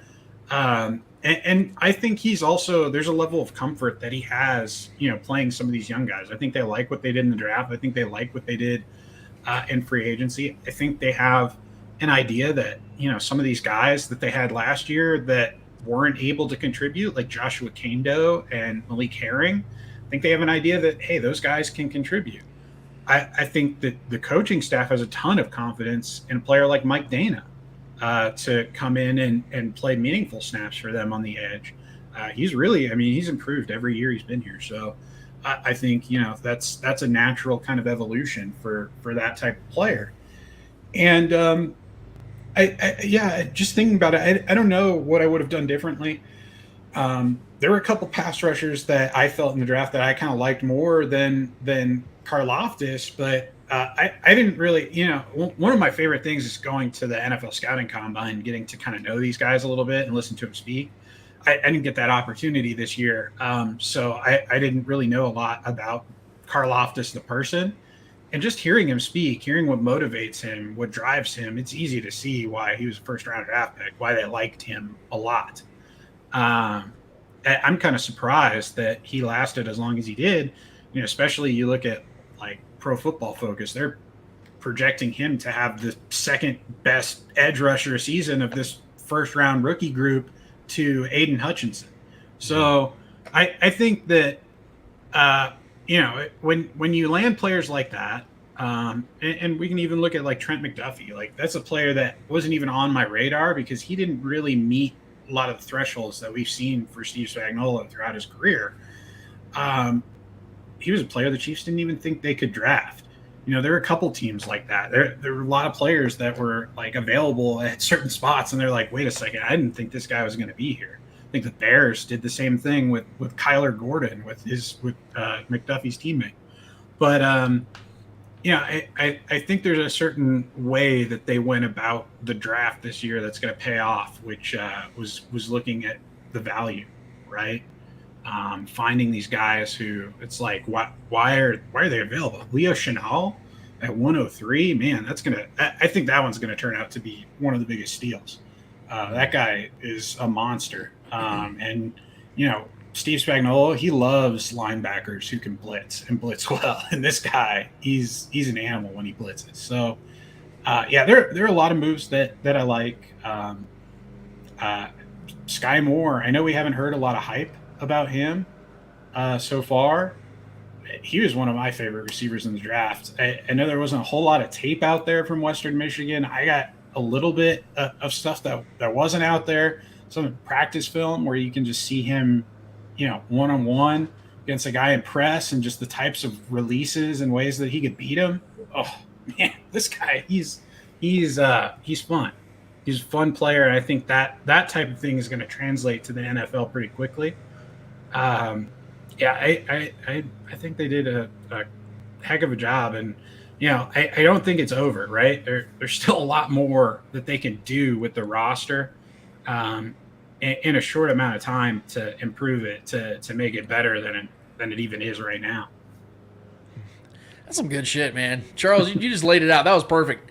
I loved every second of that, man. I love listening to you guys over the Chiefs Wire. You guys make incredible content, and I hope they keep you around, man. And like I said, I go.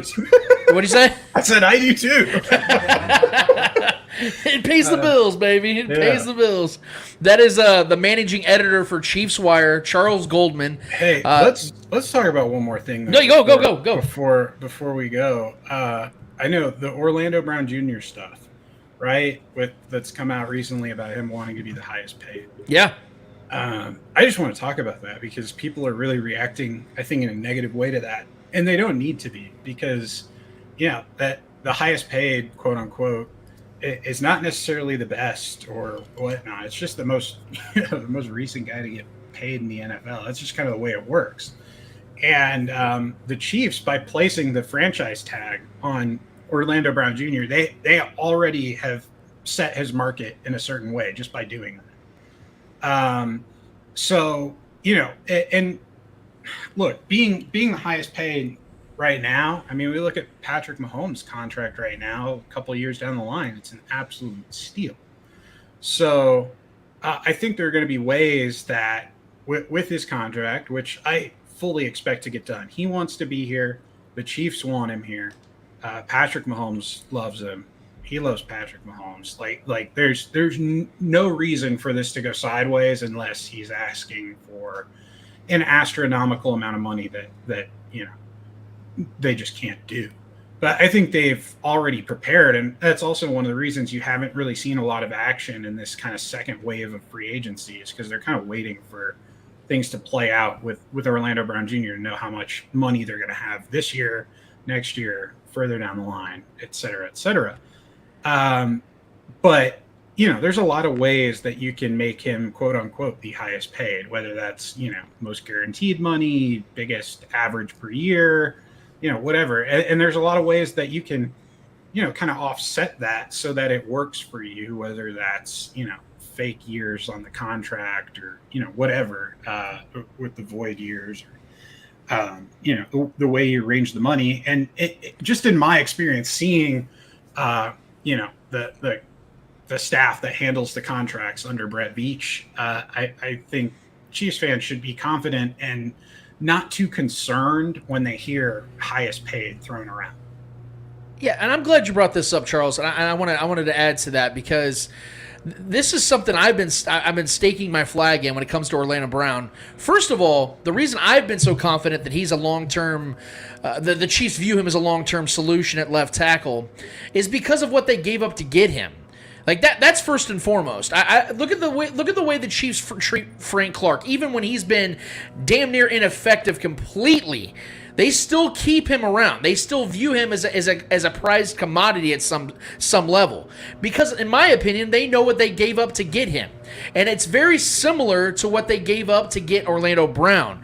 And I think that it's a foregone conclusion. And furthermore, man, like, I see a lot of folks, whenever I talk about Orlando Brown on social media, they say that he's a very quote unquote mid left tackle. Man, I give him a lot of credit for what he did last season. For one, you're talking about going from a run-heavy offense in Baltimore with Lamar Jackson as his quarterback to transitioning to the offense that is the polar opposite and pass-heavy offense with Patrick Mahomes as his quarterback. To transition not only from that offense to the other offense, but from right tackle to left tackle for a full-time job. That is I can't even put into words how difficult that is for a guy. And he struggled a little bit earlier in the year. I believe he gave up 3 or 4 sacks in the first 6 weeks. After that, I think he gave up 1 sack for the entire rest of the regular season. He really put it together, man. He had a lot of challenges early and often in the last season. I think he played very well, and I think the Chiefs recognize that, which is why I'm very confident that he's going to be the Chiefs' left tackle for at least 3 to 5 more years, because he is a guy that the Chiefs view as a prized commodity. And I think you're going to see, like you said, maybe some fake years down the road in that contract, but this man's going to make his money. I just think that the Chiefs are kind of waiting for that. Is he going to get an agent? Is he not going to get an agent? I think that's something that may have been holding back some of the language from being finalized.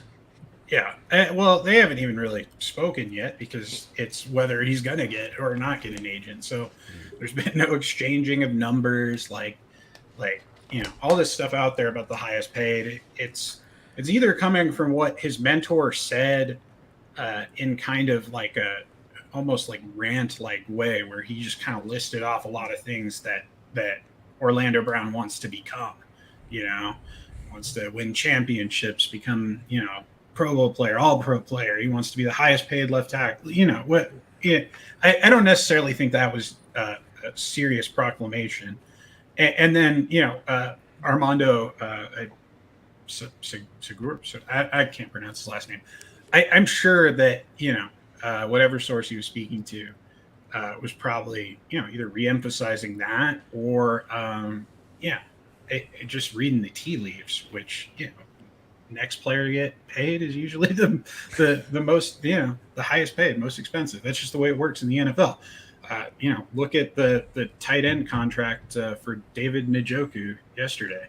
So, but anyhow, look, with Orlando Brown, I think we're going to see a bit of a transformation this year too, because you're going to see that comfort level that he had towards the end of the season. You're going to see that progress, but also he's been working really hard this offseason. I don't know. I've seen a couple pictures of him out there, and I've heard that he's been doing a lot of things to kind of work on adjusting his body and his athleticism to better fit the offense that Kansas City has going on right now. So, I think he's going to be better suited now to take those, longer dropbacks when last year, he kind of struggled with those a little early on. And look, I mean, he's still, young player, highly motivated player who wants to be the best. Like when he came to Kansas City, that's what he said. He wants to be recognized as the best. So whenever you have players who are motivated and want that for themselves, it's usually a good combination. I couldn't agree more. I could not agree more. And no matter what happens with this situation or any veteran free agents the Chiefs pick up, any cuts, anything that goes on in training camp going all the way into week 1, I know where I'm going. It's going to be a Chiefs wire because my guy, Charles Goldman, is going to be running that motherfucker. And I am so excited and so happy and so privileged that our guy, Charles Goldman, has been here with us, dropping knowledge, just sitting here with our guy, Teddy, chilling, dropping knowledge, having fun, talking some Chiefs. Lap right now. Get my guy groomed up, man. Come on, he deserves it. He deserves that life, Charles. We're taking a visit next week back to see my folks out in New Mexico, and I don't know. We might have to wait until we're out there to get him groomed. I don't know. It's gonna be hot out there, man. He's got to get this winter coat off before then. I don't know how people live out there, man. I've been to New Mexico. I've been to Albuquerque. I saw the devil walk by in some swimming trunks when I was down there, bro. That's how hot that place is, man. It's insane. But you enjoy that time out there. Tell Gustavo Fring and Heisenberg and Saul Goodman I said hi. Love their shows they put out there.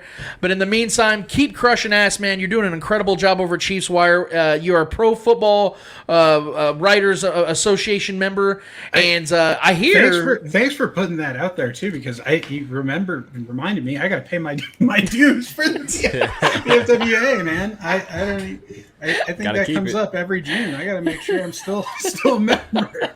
Hey, it's prestigious, man. You got to pay for it sometimes, but you know what? You're a part of it. They can't take that away from you unless you decide not to pay your bill. But also, I hear that you will write for Breakfast Burritos. So anybody out there that wants Charles Goldman's skills on your platform, Breakfast Burritos, baby. That'll get the job done. I'm a fan. I'm probably going to go make one for myself right now. There you go. But in the meantime, follow my guy. It's at GoldMCT NFL on Twitter. Great follow, guys. Gives you what you need, man. Gives you what you want and what you need. It's very rare you find that on a platform when it comes to Chiefs Source. So go to my guy Charles Goldman and Chiefs Wire. Give him a follow. Give them a follow. You will not be disappointed, and we will have Charles Goldman back on this show before the season begins. Charles, thank you so much for coming on, man, and dropping some knowledge today. Lance, Eddie, Trev, thank you so much for having me on. Of course, man. You're the best, bro. You're the best. You have a great day, man. Take care. See you, Teddy. All right, so, man, Charles gave me some great viewpoints. I can't believe I didn't even ask about Orlando Brown. I think mostly it's because of the fact that there's still so much unknown, because like he said, he doesn't even have an agent yet. Yeah, it's like when he was saying he's going to be asking for a big number. I'm like, yeah, he literally himself is going to be asking for it because he's representing himself right now. So I think he will get an agent. I think that before training camp officially starts, that the Chiefs and Orlando will have an agreement in place. I know this is something that myself, BJ Kissel, and others thought last offseason with Tyrann Mathieu, but I think this is a little bit different because Tyrann Mathieu was in a different stage of his career. He was a little bit older, and he plays a position that isn't as valuable as left tackle. I think these are all things that favor Orlando Brown. He just turned 26 years old. Yeah. This is a guy that can play another 5-6 prime seasons at left tackle, and I think the Chiefs know that. And again, what the Chiefs gave up in order to get him is the reason why I know he's not going to be here just for another year. They're not going to get 2 years out of Orlando Brown Jr. when they traded multiple first-round picks to get the guy. I think that for sure he is a future cornerstone of this offense and this team. And I'm so confused by the way people handle the Orlando Brown Jr. Perception, because he struggled out the gate in the regular season, but they didn't take in consideration what I was laying down as the fact that he went from two extremes to another, one extreme to another, an offensive style, and immediately the pressure was on. Man, the Chiefs had a tough 4 or 5 week stretch to start the season. In a different position too. Exactly, he wasn't a starting left tackle for Lamar Thank Jackson. you. Thank you. And it's his more natural position, but he was still working his way into maintaining that position. I mean, he did play a whole season with the Ravens as left tackle. Well, not the whole season. He played several weeks because Ronnie Stanley got hurt. Yeah. Ronnie Stanley got hurt, I think it was like week 3 or week 4. Right. And then as the playoffs were coming about, Ronnie Stanley took back over, and that's what Orlando Brown was upset about, was the fact that, hey, look, I've established myself as a left tackle here, and you guys don't want to pay me or play me as a left tackle. I want to get traded. And that's where it all started. That's where it all stemmed. And I'm happy that we have him here in Kansas City, because losing Eric Fisher was tough enough. Trying to replace him would have been tough, but I think the Chiefs upgraded with Orlando Brown Jr. It'll all get figured out. He just has to find his proper representation, man. And once again, thanks to our guy Charles Goldman. Thank you so much, brother, for having jumping on, even adding to the show. Like, I didn't even have to ask him the question. He wanted to talk about Orlando. I love that when a guest wants to bring something up. Shaggy does that a lot, and now our guy Charles Goldman does that as well. Follow them at Chiefs Wire, guys. They have it's an incredible website, man. You definitely need to follow them. Let's get to the Eddie Hour. What's going on in the Eddie Hour this week, Eddie? All right. I got 2 NBA questions for you. First, obviously, we'll address the Warriors winning game 6 to end the series. Was it game 6? Game 5. Game 5. Game 5 to end the series with the Dallas Mavericks. So the Warriors have been unstoppable these playoffs. I want to get your thoughts on that. Look, this is the second act of the Warriors dynasty. This team is something that I think reflects a lot what the Spurs were in the past. And ironically, Steve Kerr played with the Spurs at that tail end when they started winning championships with Tim Duncan. You see the continuity of this team, that once Klay Thompson got healthy again, once Draymond Green got back, Steph Curry, is being Steph Curry, and Jordan Poole, the emergence of Jordan Poole. All of a sudden, you're seeing this team get right back to where they were back in 2015 and 2016 when this all started. Is that this trifecta, this trio of Curry, Draymond Green, and Klay Thompson is one of the greatest trios in the history of the NBA. And Steve Kerr deserves a lot of credit, because I think they would have been successful with Mark Jackson. I think they would have been good. Mark Jackson did develop a lot of the plays that helped Steph Curry become the great shooter that he is. But I think Steve Kerr took them to another level, and these defenses that Steve Kerr throws out there and making them, because everyone is so glamorized by how rotations. How great their shooting is, and they are. Klay and Steph are the 2 greatest shooters to ever live. But it's their defense that makes them champions. It's the fact they do the things that aren't sexy on the basketball court. Second chance points, going and crashing the boards, double teaming, changing defensive schemes from one possession to the next. That's what separates them. And that's why they haven't lost. What have they won? They've won 16 of their last 17 Western Conference Finals games. They've never not won the Western Conference Finals when they've gotten to the Western Conference Finals. Yeah. Like, that's absurdity. This team is one of the greatest, most impressive dynasties in the history of the NBA. 6 of the last NBA Finals the Warriors have played in.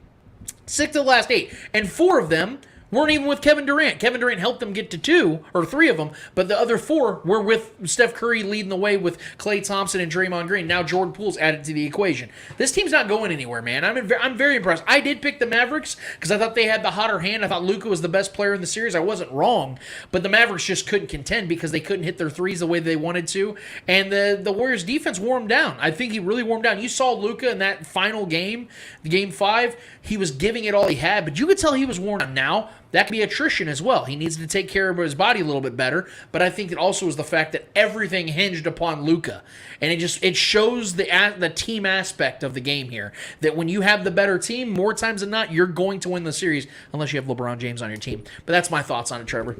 Yeah, I picked the Mavs in 6 in this series. I thought, I didn't, and it's funny because I didn't take into account what I was saying about the Warriors in the series previous, the one they were in before. I just thought, with the Nuggets and everything, that series, I thought the Warriors were just the more well-rounded team, The leadership and the experience, I think, was just far too much in their favor in that series, and that's what happened.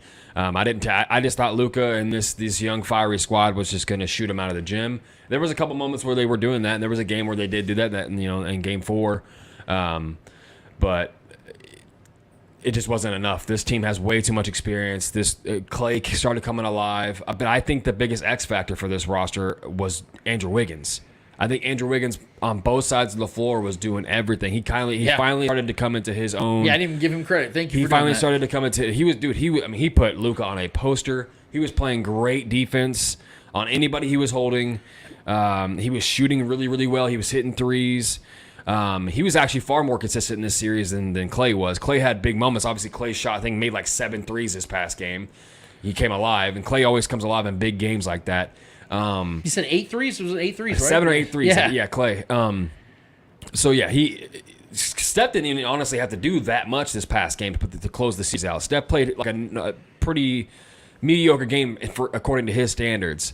But like I said, Wiggins, Jordan Poole, Draymond was playing great defense, had some foul trouble throughout the series, but was still a very pivotal player. Obviously, every time he's on the floor, he's creating plays for other players. And making great defensive plays, and just that spark kind of guy. So the nucleus is still very much there. With Clay coming alive right now, it's scary for anybody having to face these guys.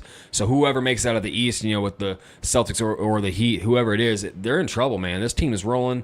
They look like the team we've always known, right?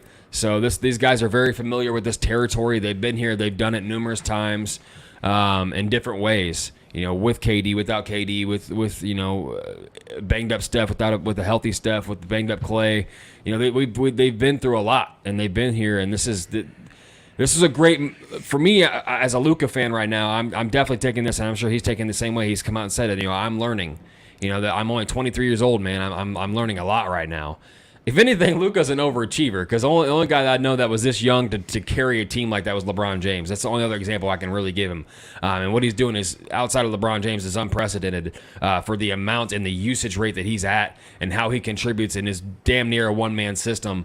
It's incredible. This dude's going to get so much better, and he's going to be the future of this league here soon. So credit to Luka. His numbers were insane this series. His number insane throughout this entire postseason, right?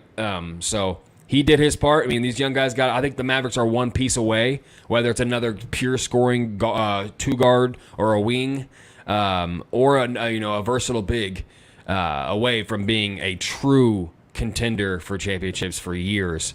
So the future is bright for Mavericks. So any Mavericks fans out there, any Luka fans out there, the future is bright for that team and that young man.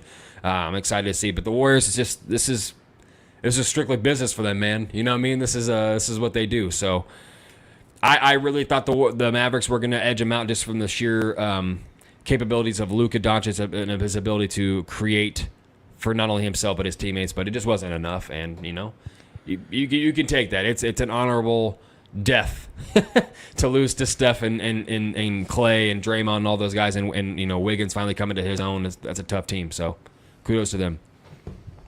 All right, next question. This next question had a lot of mixed emotions, especially on Twitter. Especially people were throwing the word GOAT out there. But what most people were talking about was Steph Curry in the top 10 all-time NBA list. Do you believe Steph Curry is in that top 10 or not? No, not yet. I think that Steph is getting closer to it, though. In my opinion, Steph is without question a top 25 player ever because of the fact that he's not only the greatest shooter of all time, but I think Steph, I've always said this, at least for the last couple of years, Steph is greater at shooting the basketball than anyone has ever been at anything else at basketball. He's better at shooting than Hakeem Olajuwon was at rebounding or blocking shots. He's better at shooting than LeBron James is at passing. He's the greatest at any one individual thing in the history of basketball. Never seen anything like him before, and we probably never will. He single-handedly changed the game. Single-handedly. Honestly, he almost ruins the game because people think they can try to replicate that, and you just can't. Well, he changed the way defenses are played. Yeah, Everything. You have to spread the. And they showed that just from 2004. You see the bunch sets of defenses where they're all familiarly in the paint. They're all kind of bunched together. And then 2021, you saw that picture, and it's all just spread out because of the threat that not only he, but credit to Klay Thompson as well. Again, one of the 5 greatest shooters, in my opinion, of all time. But no, I don't think he's there yet, and here's why. Because of the fact that Steph is as great a success as he's had in the last 7-8 years. The first 6-7 of his career, he really did struggle with injuries. He struggled with consistency because he was still learning how to be a basketball player. Because he only played 1 year with Davidson, if people forget, or 2 years with Davidson. So he was still learning basketball. He wasn't this great player coming out. So he had a slow start to his career, and it's been the last 6-7 years where it really came to be what it is. I think it's going to continue, and because of that fact, I think that he will end up being one of the 10 greatest players of all time. But you got to remember, man, like it's tough to be that great. Like, you understand that the upper echelon of basketball players, no matter what set that you have, no matter what the opinion of guys that you have to think about LeBron, Michael, Kareem, Wilt, Bird. Magic, Bird. That's 6 right there. Shaq, Kobe. That's 8. Tim Duncan, 9. So you really have to bust your ass, man, and put up some prolific numbers, which he already has. But I still think he has a little ways to go. If I had to give you a number right now where I think Steph's at, I think he's around 15 to 16. I think that's an honest number for Steph Curry because also, if we're going to criticize him, he's not a good defender. And in fact, a lot of times he's been a terrible defender. And you didn't even mention Kevin Durant, who I think is going to be higher on that. I think Kevin Durant's a better overall basketball player than Steph without Curry. Question. So I think that there's a chance. Let me clarify. I think there's a chance he'll be a top 10 player. But if I was a betting man, it's probably not because Trevor even mentioned a guy that I don't even think is a top 10 player, Kevin Durant, who has a better chance than that because of the fact he's a better rebounder, better passer, better defender, just as good of a scorer, if not a better scorer. I just think that, there's too many guys out there bunched together that you could put in the top 10 before Steph Curry. As great as he is, and I love him, and I will forever acknowledge him as the greatest shooter to ever live, I think it's a little hard for him to get in the top 10. But I think he has a chance. I don't think Steph will ever be a top 10 overall player in the NBA. I think he's going to be definitely, when it comes to accomplishments and the impact, him, Shaq, LeBron, guys like that are pivotal players. You cannot talk about the history of the NBA without mentioning these guys because they change the way the game flows. It's not a coincidence that bigs all of a sudden became very versatile bigs and had to be able to play wing perimeter defense now and had to be quicker on their feet and be more versatile defensively and offensively because of Steph Curry. That happened at that timeline when bigs started becoming that more versatile three-point shooting bigs, Euro stepping bigs, back to the basket, spinning and fading away, hitting shots kind of bigs, playing perimeter defense, being quicker on their feet, lighter bigs. That kind of happened at the same time with Curry because he forced the envelope. He forced teams to play more perimeter defense because you had to worry about him and Klay. You know what I mean? So that they revolutionized the game in a sense. But as far as accomplishments goes, he's going to be one of the most accomplished players ever. I think he's more – look, I don't think he's the best – I don't think he's a top 10 player in my mind because he's not the most well-rounded player. He's a specialist. He's the all-time greatest shooter we've ever seen. That is for sure. But his game isn't the most well-rounded game. He is dependent on other people to be, the defender of the team. He's had Klay, who's arguably the second greatest shooter, alongside him. If he is in a slump, Klay can shoot them out of a game. You know what I mean? So he's had a lot of, not as a weakness, but he's had great support right around him his entire career. He's had KD winning rings alongside him, who I think is the better player overall, and it's the superior talent in my mind, and has been a good defender his whole career. It plays both sides of the ball really, really well. So as far as top 10, that is ultimate praise. You know what I mean? So I don't think he's ever going to be that guy. I think he's more of a specialist player, and it is so special in that specialty that he launches himself into possibly the top 15, top 18 players of all time just because how great he is at shooting the basketball and the way he impacted the game and changed it. That alone should launch him into the top 15, top 17, 18 players all time when it's all said and done. And if he gets himself another ring, man, he needs to get himself a Finals MVP. But if he gets himself another ring, that is an accomplishment for sure. I mean, he'll have, 5 at that point, right? Yeah. So he'll be right there alongside LeBron James with the amount of rings. That's an accomplishment there. He went toe-to-toe with LeBron and overcame him numerous times, but he's also had great supporting cast. He's also had great coaching, superstar talent, teammates alongside of him. So I don't think he's going to be a top 10 ever. I think there's just too many greats that I would always put above him no matter what, just because they were more well-rounded players and they did more in the game other than just shooting the ball. Granted, he is the best we've ever seen. That's never going to be changed. But no, I would not put him in the top 10. Okay. Next question. Thoughts on the Lakers' new coach? Darvin Ham. This is a guy Stoked. that I think has absolutely earned this job. I couldn't be happier for him. He has paid his dues. He's been an assistant coach for quite a while. Was a former NBA player. Played with the Pistons when they won their championship back in 2004. I'm very happy to see that this is the type of move that they went with. I mean, the Lakers usually go and get the big splash coach, and it makes sense, because it's a very politically driven job. You have to deal with a lot of bullshit. You have to deal with the politics, the media, all those things. Hollywood. It's a tough job, but Darvin Ham to me is one of those guys that can maintain it. He's from the game. He's been Budenholzer's assistant coach of the Milwaukee Bucks for the last couple of years. He's worked with the Lakers in the past as an assistant coach. Yeah. This man has really. We've seen stories like this time and time again. Even the guys in the Eastern Conference Finals right now, Udoka and Spoelstra. Both long-time assistant coaches to former great coaches. Did their time. Yeah, so this is a great thing to see, and I think this is going to help the Lakers in the long run, whether it's still in the LeBron era or afterwards. I think Darvin Ham's the kind of guy that's going to be a long-term coach for the Lakers. And you're also seeing the support for this acquisition more than any other of the previous ones the Lakers have had. You've seen LeBron and other veteran players on this team come out in drones and say, oh my God, this is awesome. This is the kind of guy that we can relate to, somebody that we can get behind because he's the type of guy we think can make adequate change. No disrespect to Frank Vogel. I like Frank Vogel. I think he did a damn good job, and he was the scapegoat to what took place this season. But I think that there is a difference in belief and mindset and mentality for these players to associate with a guy that they've known for a very long time and they're friends with. This is somebody they actually have a personal relationship with. Darvin Ham and LeBron have been friends almost 20 years. So there's something, and let's be real. You're not going to coach LeBron James because he knows the game just as well as any of these coaches in the league. So what you want to look at, because it was the same with Michael and Phil, Kobe and Phil, Shaq and Phil. Like, these guys know the game. So it's not like you're sitting here breaking down the game they have never seen before. What you got to figure out is, do you have a working relationship? Is it going to be something that's going to be cohesive? I believe it's going to be cohesive. I think Darvin Ham is going to be the perfect guy for the Lakers moving forward into this season and potentially trying to get themselves back into title contention. Will that happen? We got a long off season to come to speculate on that, but I think they made the right move first and foremost in identifying the proper head coach for this team moving forward. Yeah, it's not the sexiest of names, but I think I like the idea of a guy getting his chance to be a head coach, make a name for himself in this league, an ex-player, an X's and O's guy. Yeah. You know what I mean? So he's going to come in with structure. He's going to possibly relate to the players a little bit more than Vogel did. I don't know. Him having relationships with these players, I'm sure Vogel did as well. Vogel is well known amongst the league.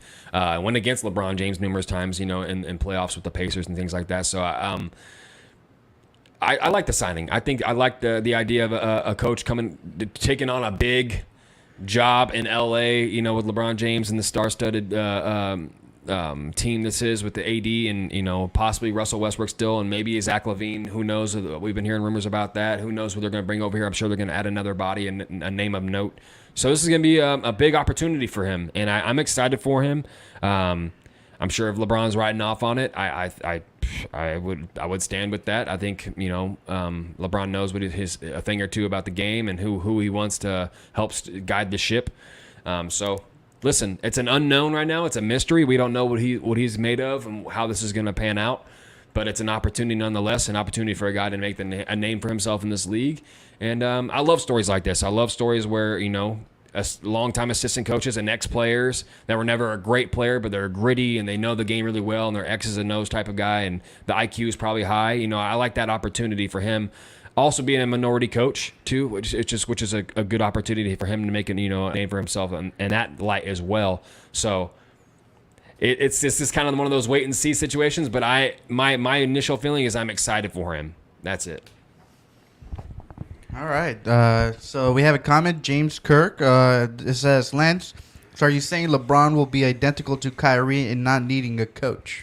No, these are two different situations. Because Kyrie, his approach was, I don't need a coach in any regard. He wasn't saying that, because what I mean by with LeBron doesn't need somebody to show them the X's and O's, because LeBron has taken the time over the last 20 years to better his game and to better the games around him, so where he understands the game better than any other coach probably out there in the NBA. That's not the situation for Kyrie. Kyrie is coming from an arrogant standpoint. And by the way, I'm not putting words into LeBron's mouth. LeBron's never said these things. I'm coming from the perspective of where I'm at and what I've seen for the last 20 years from LeBron's game, is that I know he understands and can break down the game better than anybody out there, because I've seen him also do it in that 2018 press conference when he broke down the last 6 plays of the game, which led to the victory. Perfectly. They showed the play-by-play while he's breaking it down to the reporter, and it was as accurate as if he was reading from the teleprompter himself, which he wasn't. He was doing it from memory. So this man is a savant. LeBron James is an NBA savant, a basketball savant. He knows the game at a level that most never will.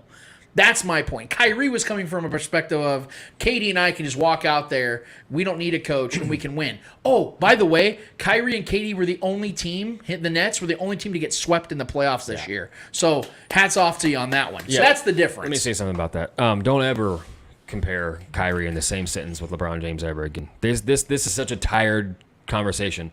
Listen, what is a coach? You want to talk about LeBron not needing a coach or Kyrie not needing a coach? Kyrie's the one that made that statement, first of all.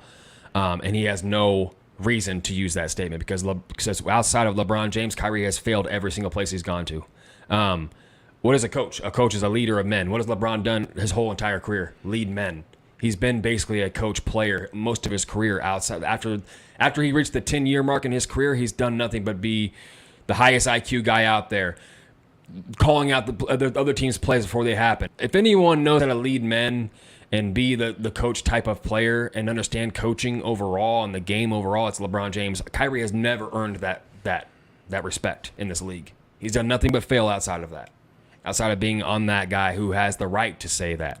So I don't even want to have the same mentioning in one sentence with Kyrie and LeBron James. It's silly. All right. So we kind of touched on Orlando Brown Jr. And obviously him that he hasn't signed his contract, and we heard the rumor that he wants to be the highest paid player. Now my question is, since obviously Orlando Brown wants to be the highest paid tackle, could the Chiefs seriously consider a trade for him now? Considering it, sure. If there's a team out there that calls the Chiefs and say, hey, look, we'll offer you, let's play our fantasy here. We'll offer you Josh Allen and a pick for Orlando Brown Jr. And it's like a second-round pick or something. Or even like a late first-round pick, or just a first-round pick in general. That's something I think the Chiefs would consider. But as we've discussed with Charles Goldman, and we've discussed on our platform time and time again, the importance of having the left tackle shored up, especially with a guy that is as young as Orlando Brown still is and as effective as Orlando Brown is in his first year with the Chiefs, you can't take that lightly. And that's the biggest reason why I am so confident that he will not only play with the Chiefs this season, but will be a long-term solution for the Chiefs. Because I don't know about you guys, but I feel that here in Kansas City, we've been spoiled a lot of times with left tackles. Because Eric Fisher, although he had his struggles, he had a 10-year career here in Kansas City. And you knew what you were getting out of left tackle. Solid, above average left tackle. Not great, but above average. And then before that, you had Willie Roaf. And Willie Roaf was one of the greatest tackles to ever live. And now Orlando Brown Jr. You're looking at him and you're thinking, can he be Eric Fisher? Can he be Willie Roaf? Maybe, maybe not. But all I do know is that 1 year with Orlando Brown Jr., I saw enough from him to know that he is more than adequate. And I am not willing to take the risk of moving off of him and hoping for the best at left tackle moving forward with Patrick Mahomes being the Chiefs quarterback. Because as we all know, this team is only as successful as Patrick Mahomes is. And if I know that Orlando Brown's there, I can sleep well at night knowing he's going to be protected, as opposed to trading him off and then hoping for the best. Yeah, I mean, I'm convinced he's going to be our guy long term. The only thing that's really frustrating me about this situation is it should already be done by now. Like this is Orlando Brown stalling this entire situation. Find representation, man. Yeah. Get an agent and get this done. You want to be here? Like, okay, then what are you waiting for? Like, I'm more frustrated with him than anything. I think the Chiefs are like, bro, like, we want you here. Let's get this done. I just don't understand. It's representing yourself and not having an agent. Like, it's just a strange. It's only hurting him. You know what I mean? If he might end up having to play under the tag and not getting a deal done if he waits this too much longer. You know what I mean? The Chiefs are going to get fatigued by this situation and have to stall it. Maybe talk about it next year because I don't know. I mean, I'm just frustrated with Orlando Brown if I'm being honest. I love him. I want him here. I know he has made it clear he wants to be here. Maybe the best situation he can possibly be in outside of anywhere else. So I just don't understand what is taking so long. Why he's representing himself and supposedly he's looking for an agent. I don't even know what the real details are in that. So can we just get this deal done and get him here and lock him in for another handful of years? That's what I want done, and I just don't understand why he's dragging ass. All right, last question for you guys, and I'll be done. Kaepernick has a workout or had a workout with the Oakland Raiders this past week. I don't know if it has happened yet or not, Evan, but your thoughts on that? I'm glad you brought this one up, Eddie, because I have a very strong opinion on this one. You guys know that I have 100% backed fully and fully supported Kaepernick and everything he's done over the last 6 years. I don't agree with some of the ways he's gone about, the way he said some things, and the pig in police uniform socks. I thought that was extremely sophomoric. I thought that was extremely immature. I don't agree with some of the details of the story, but the story in itself is something that I have supported vehemently. Having said that, I don't think the Raiders should sign Colin Kaepernick. In fact, I think it'd be a terrible decision. For a few reasons. One, Colin Kaepernick hasn't played in the league since 2017. He's 34 years old. Not that that's old. We've seen guys now have long careers in the NFL. But Colin Kaepernick wasn't very good when he ended his career in the NFL to begin with. I can't imagine that being out of the league for 5 full seasons, all of a sudden he's going to be back to being what he was in 2016 when he helped get 2013 when he got them to the Super Bowl and back to the NFC Championship the following season. I have a hard time believing that's going to be the case. So I don't think he's going to benefit them on the field because Derek Carr is significantly better at football than Colin Kaepernick ever was. Yes. No offense to Colin Kaepernick. I really enjoyed watching him play football. Derek Carr is significantly better than him. He's the better athlete, but here's the other part of it. Let's say Colin Kaepernick is legitimately good enough to make a roster, which I think is debatable. I think he could be good enough to make a roster as a backup quarterback in this league. Is that worth having on your roster? And what I mean by that is this. Look at Tim Tebow and other polarizing figures that teams have signed to do what? Garner attention. And then it always backfired. You know why? Because the player wasn't good enough, but the circus still ensued. Colin Kaepernick he is a mogul. We have to understand this. This dude is no longer just a famous athlete. He is an internationally recognized figure that people know that don't even follow the NFL. So you bring him into Las Vegas, a team that just had a playoff run. They went 10-7 last season, made the playoffs. A team that just hired a new head coach that already had his struggles in the past as a head coach at 11-17 record. Derek Carr, who's already fragile as hell mentally, emotionally, and physically. You're going to put that on your roster and think that's going to benefit you when the dude doesn't see the field. And you're going to have a media circus jumping Las Vegas, who's already a spectacle as it is in Las Vegas.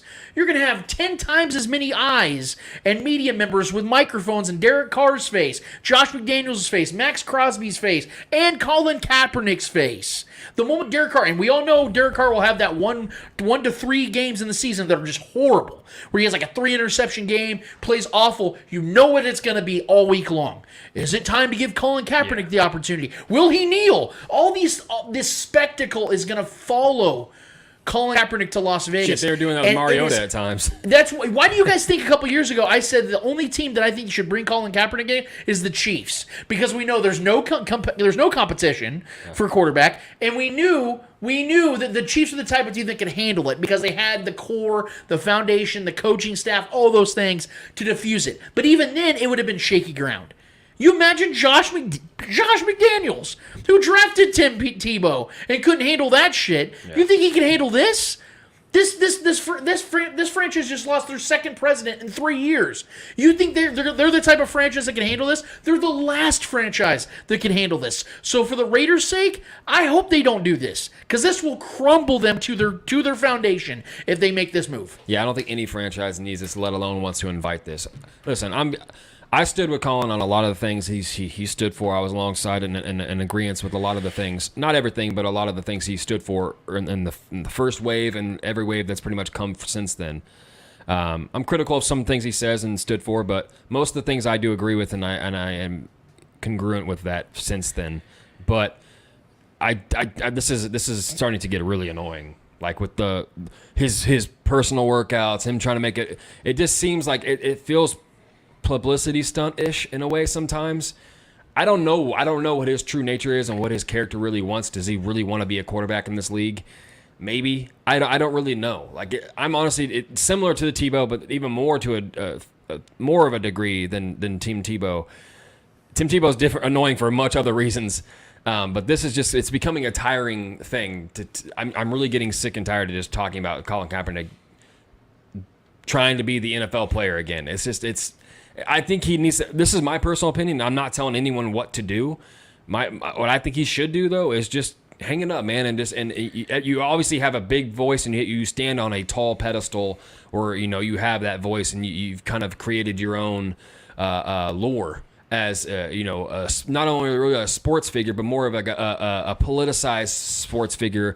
Muhammad Ali of sense, not to that degree, obviously, because he wasn't the athlete that Muhammad Ali was, but the impact and the voice that he stood and the things that he stood for and the time that he stood for in the duration of that time he stood in was impactful. And he's obviously a legend for a lot of other reasons rather than a football player. And I think that's kind of where he is, and I think that's where he's never going to escape that, unfortunately. So I just think his name popping up every year is in some kind of workout or some kind of possibly, does this team want him? Should this team take him? I don't think any team should take on that kind of press. I just don't. I don't think it's going to positively impact any team, if I'm being honest with you. I just don't at this point. And yeah, I just don't know what football shape he's in. I heard the workout went pretty good. It's just something that's just tiring at this point. Like, this is so many years have gone on, and now we're still talking about this. This is something I kind of want to get past as far as the football side of things. Me personally. A little bit of shock with Lance there. Yeah, like I said, I've always been a supporter of Kaepernick, and I did enjoy watching him play at his apex. It was fun to watch. I mean, he's a freak athlete. Yeah, he's a freak athlete. For sure. I just, like I said, it's not going to the pros and cons could not be further on the tilting of the scales. He's not going to ever be good enough to justify what follows him, the media circus that's going to follow him.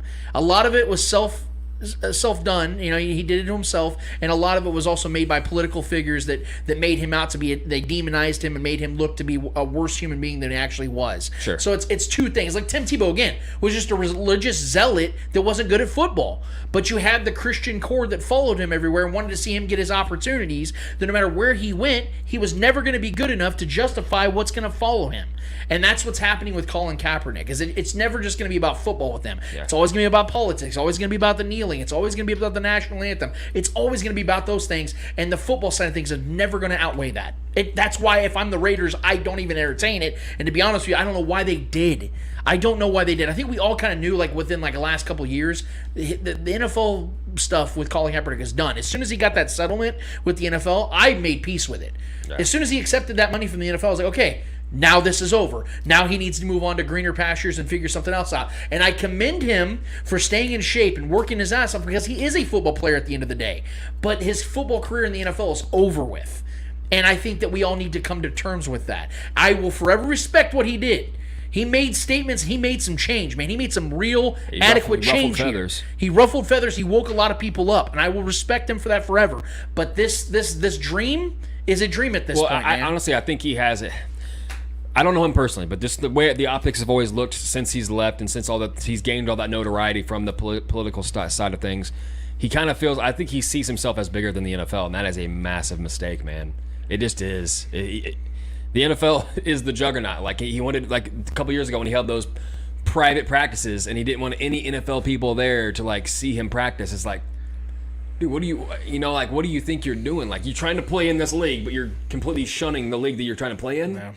It's like, I feel like it's just a lot of publicity stunt type of things going on, and then now him wanting to kind of finally go in and get some workouts done with the team, and it's just, I think that train has left the station a while ago, man.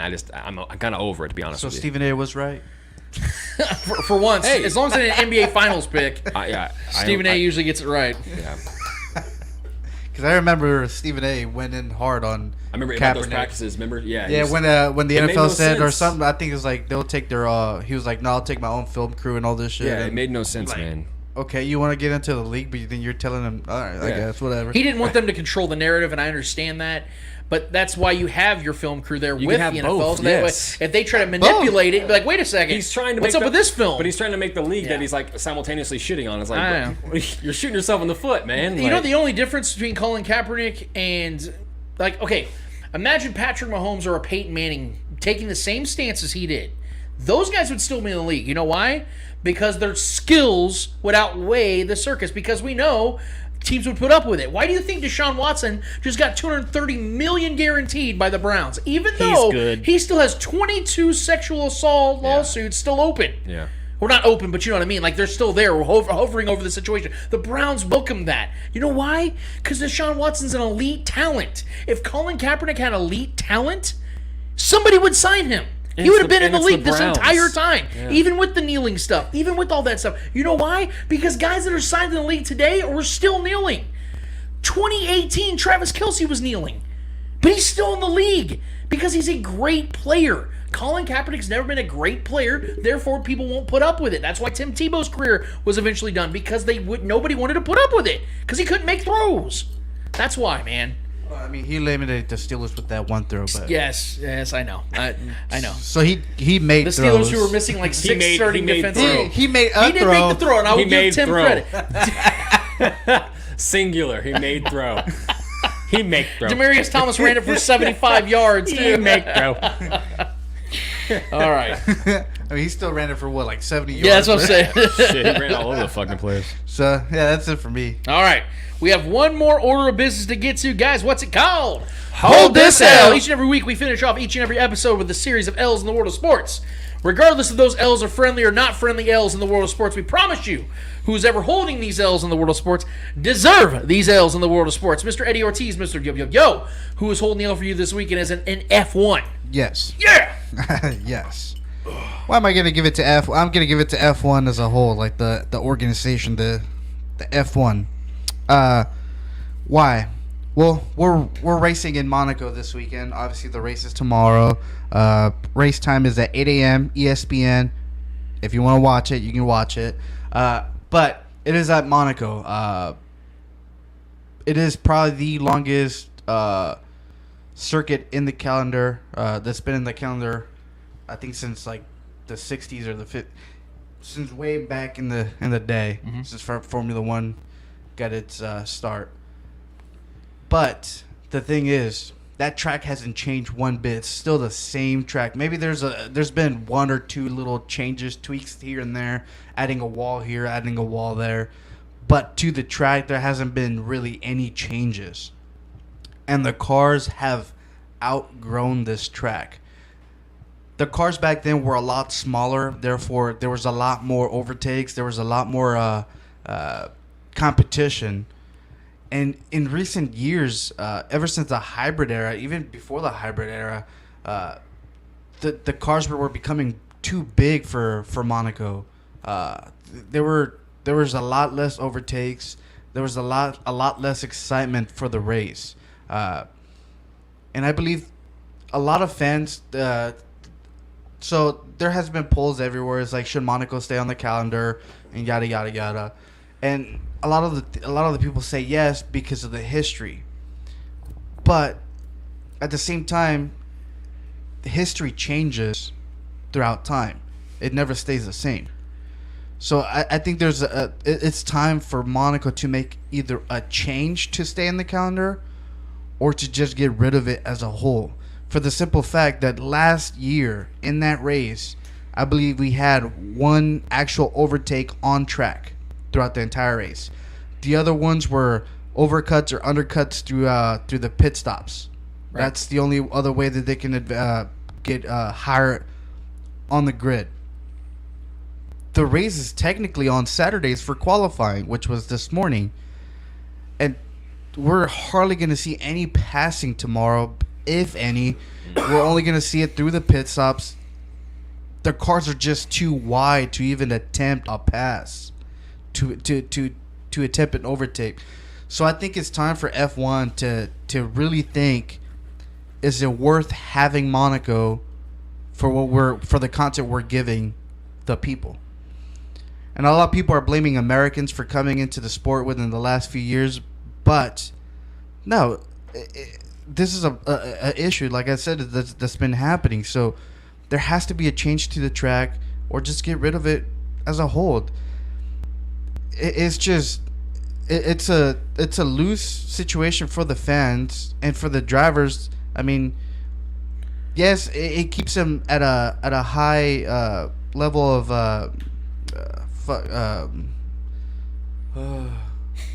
I hate fucking being bilingual because I lose the fucking I lose the words. No, it's they have to be focused 100% throughout the race, probably even more than 100%, because like I said, it's really, really, really narrow, and one little mistake, one little tilt, one little tap somewhere, your race is done. So, but overall, racing is just bad. It's a boring race.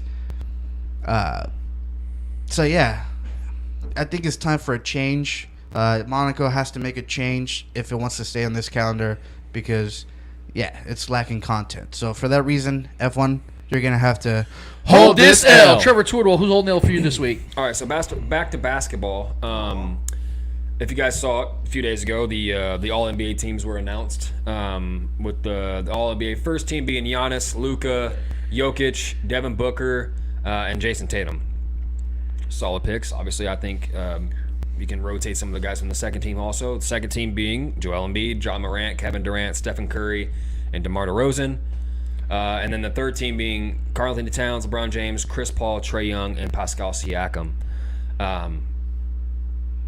I think this was the first time Trae Young's actually been on the all-time or the All-NBA team, I believe. He had an incredible season. He balled out this year. He's led that team, that Atlanta Hawks team, to the playoffs. They obviously didn't make it as far as they wanted to, but they played well. He played incredibly well. He's definitely starting to, as an undersized player in the league, he's definitely coming into his own and is playing some really good basketball as of late. Yeah, he's a great player. He's a Steph Curry light. He plays very similar to Steph Curry. He's that much more smaller than Steph Curry. I think he's 5'10", 5'11". So, yeah, there was one sports analyst in particular that did not vote for Trae Young to make the third team NBA. And instead of Trae Young, he actually voted for a guy that played 26 games this year, and Kyrie Irving. That sports analyst goes by the name of Jalen Rose. I'm just going to read you this article and kind of break it down for you how this all kind of came out to be and how he announced it himself with some pride for some reason. The basketball legend and ESPN analyst admitted that he voted for Kyrie Irving over Young. As you can see in the tweeted video, which you guys can go watch the video. I'm not going to play it on here, but if you guys can go watch the video on Twitter, I'm sure a lot of you have seen it already. Rose quickly realized the error in his ways. Rose said, "I'm the lone person that voted Kyrie for third team All-NBA." And then obviously you can see Stephen A's reaction, his jaw drop, and he says, "What?" And then Rose goes on to explain, "I get mesmerized by his talent, but it was a mistake to put him on the third team. I'm glad it didn't cost Trae Young his spot, who deserved it more. So I'm going to owe that." Listen, we have so this is bigger than just Jalen Rose to me, in my opinion. But this goes to shows we have emotional men that have votes to create or take away, or to give or take away accolades for these players that work in their entire careers for it. Guys that are playing the whole season and leading their teams, like Trae Young. But yet we have emotional men just because they like the talent, that he's mesmerized by the talent, rather than what he's actually accomplishing in the actual league, and actually available for his team on the court. Kyrie Irving played 26 games this year. Yep. A third of the season. And you're going to vote, literally, you put in your vote and you wrote his name over Trae Young. What if that did rob Trae Young of his position on the third team? How embarrassing would that have been if Trae Young misses out on the opportunity and they go down and they look who voted and they see that Kyrie got one extra vote or someone else got one extra vote that was non-deserving of that? It's that to me, and who knows how many MVPs, guys have been screwed out of MVPs or other accolades that they could have accomplished in the league because someone just didn't like them or they were mesmerized or emotionally attached and biasly attached to another player in the league. That's why they voted for them, not because who's the fucking better player or who's actually available and on the court for the team, leading their team.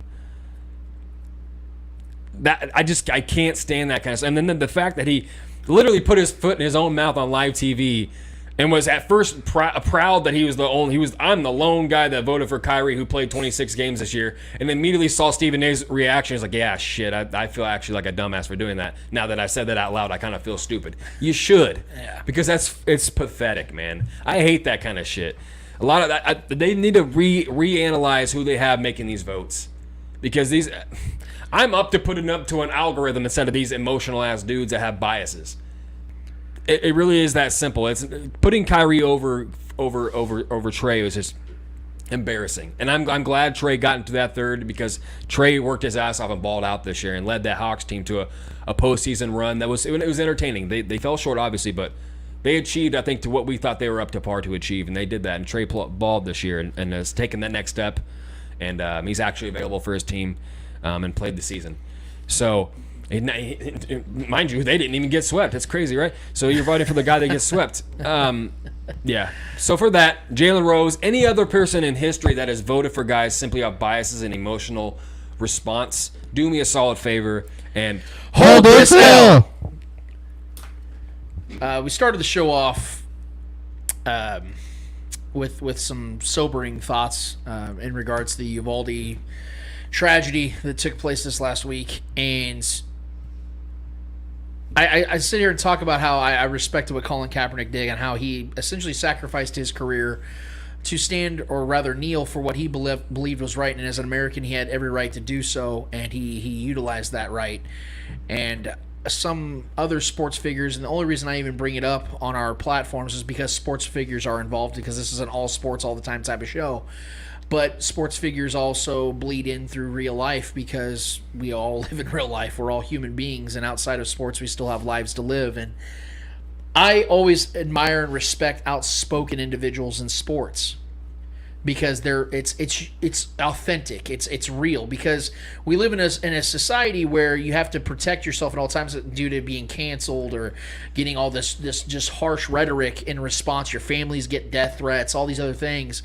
And there's some people out there in the sports world that just simply do not care about that as much as getting the point across or putting out a message that needed to be put out there. And Steve Kerr did that this week. And it was before Game 4 against the Mavericks. It was in Dallas, which was a few hundred miles away from Uvalde.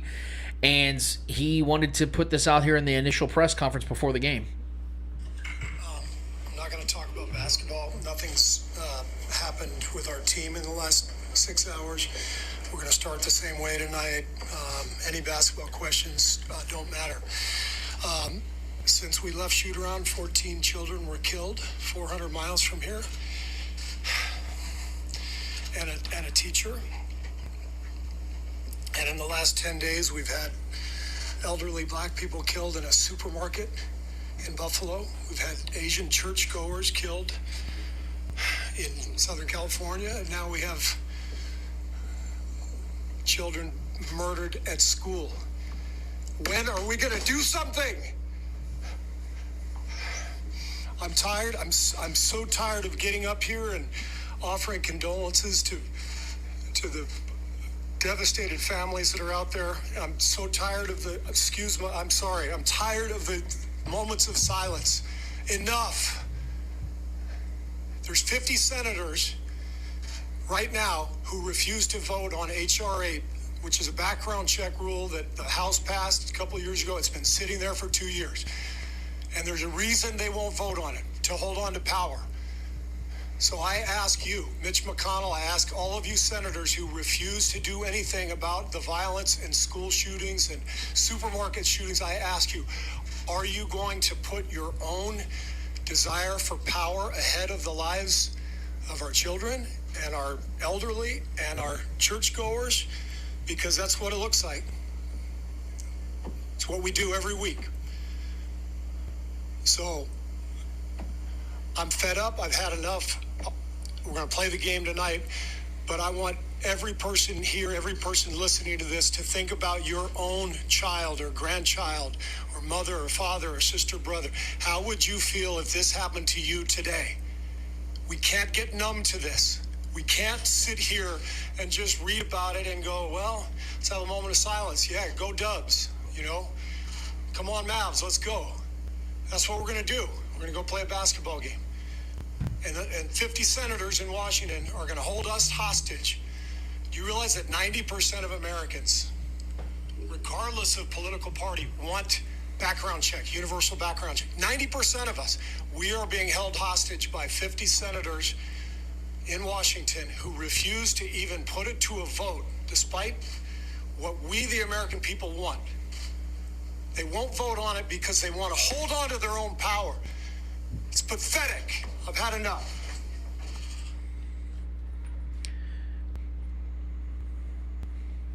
Perspective is everything, man. Perception is everything. And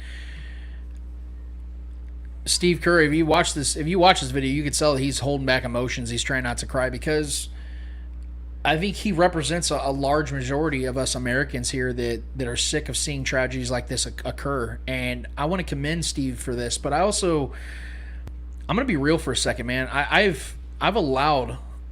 We have allowed on our platform a lot of people to speak their minds, because I shared this post a couple days ago about how Steve Kerr didn't hold back and he spoke his mind. That's all I even put on the post.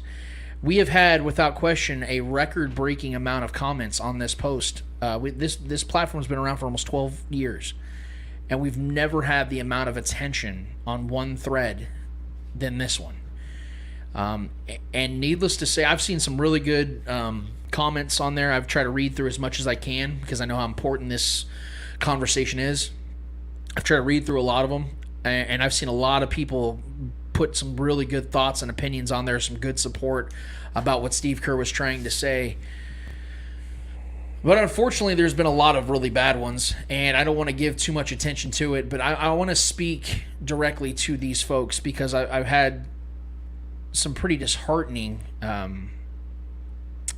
comments that we've gotten on this. In particular, we've had people like Jim Lavin say that this guy's a total hypocrite. Last year he was demanding SROs to be removed from schools. Shut the fuck up and dribble, jackass. We had Scott Fields say you need to play basketball and shut your mouth.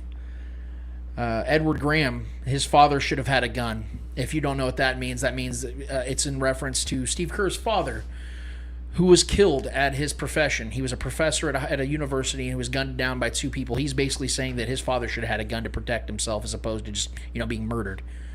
John Morris, another ignorant liberal, ranting like a child instead of asking how did an unemployed 18-year-old was able to pay for over $2,000 of weapons and ammo.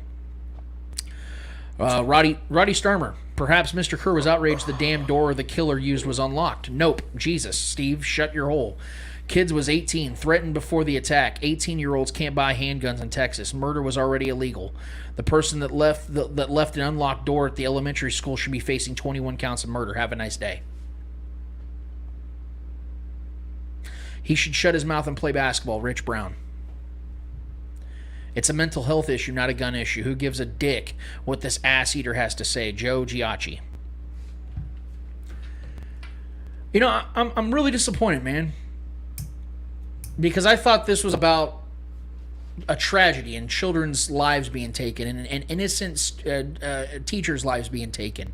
Instead, we've turned this into shut up, Steve, and dribble. Shut up, Steve Kerr. A man who's sitting here crying because, for one, he's dealt with this tragedy himself of his father being gunned down.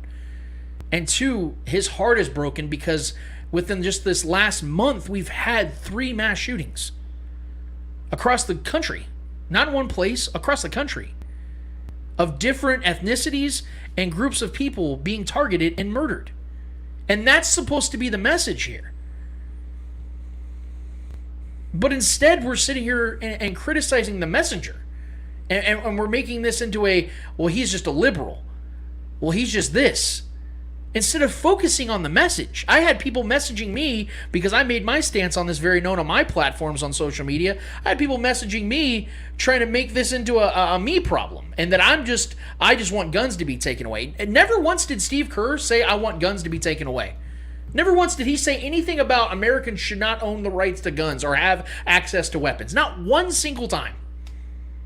But yet it's shut up and dribble. You don't know what you're talking about. And it's the funniest part about these people and what they're saying is they're telling Steve Kerr to shut up. You don't know what you're talking about, but yet you do? The ones that are attacking Steve Kerr, you do? You have the knowledge? He's a basketball coach. What the fuck does he know? What the fuck do you know? I've never once done this before on this show. We've done 169 episodes now. This platform at The Spoken on Facebook's been around since 2010. And I've never once had to come out and verbally chastise the people that are in this group because I always stand firm on, I want you to have the right to an opinion. But man, a lot of people's opinions suck. We lost children, man. We lost innocent people in Buffalo and Texas. And Steve Kerr just simply said, we got to do something, man, because this isn't working. The way we're handling things isn't working. And we're going to criticize that man. We're going to crucify him as opposed to the problem, the threat, what really is going on. I want to commend Steve Kerr, and I don't give a fuck who that offends. I 100% stand by Steve Kerr on this one. And I will, because I don't want to see people continue to get killed by terrorists. I'm sick of seeing it. These people in Uvalde had no business losing their children, losing their wives. There's one of the teachers, Irma, I believe her name, Irma Garcia, and forgive me so much if I misplaced her name, but I believe that was her name. Her husband died of grief this week. His heart literally gave out because he lost his wife to this tragedy. And we're sitting here defending guns. It's absurd, man. It's absurd.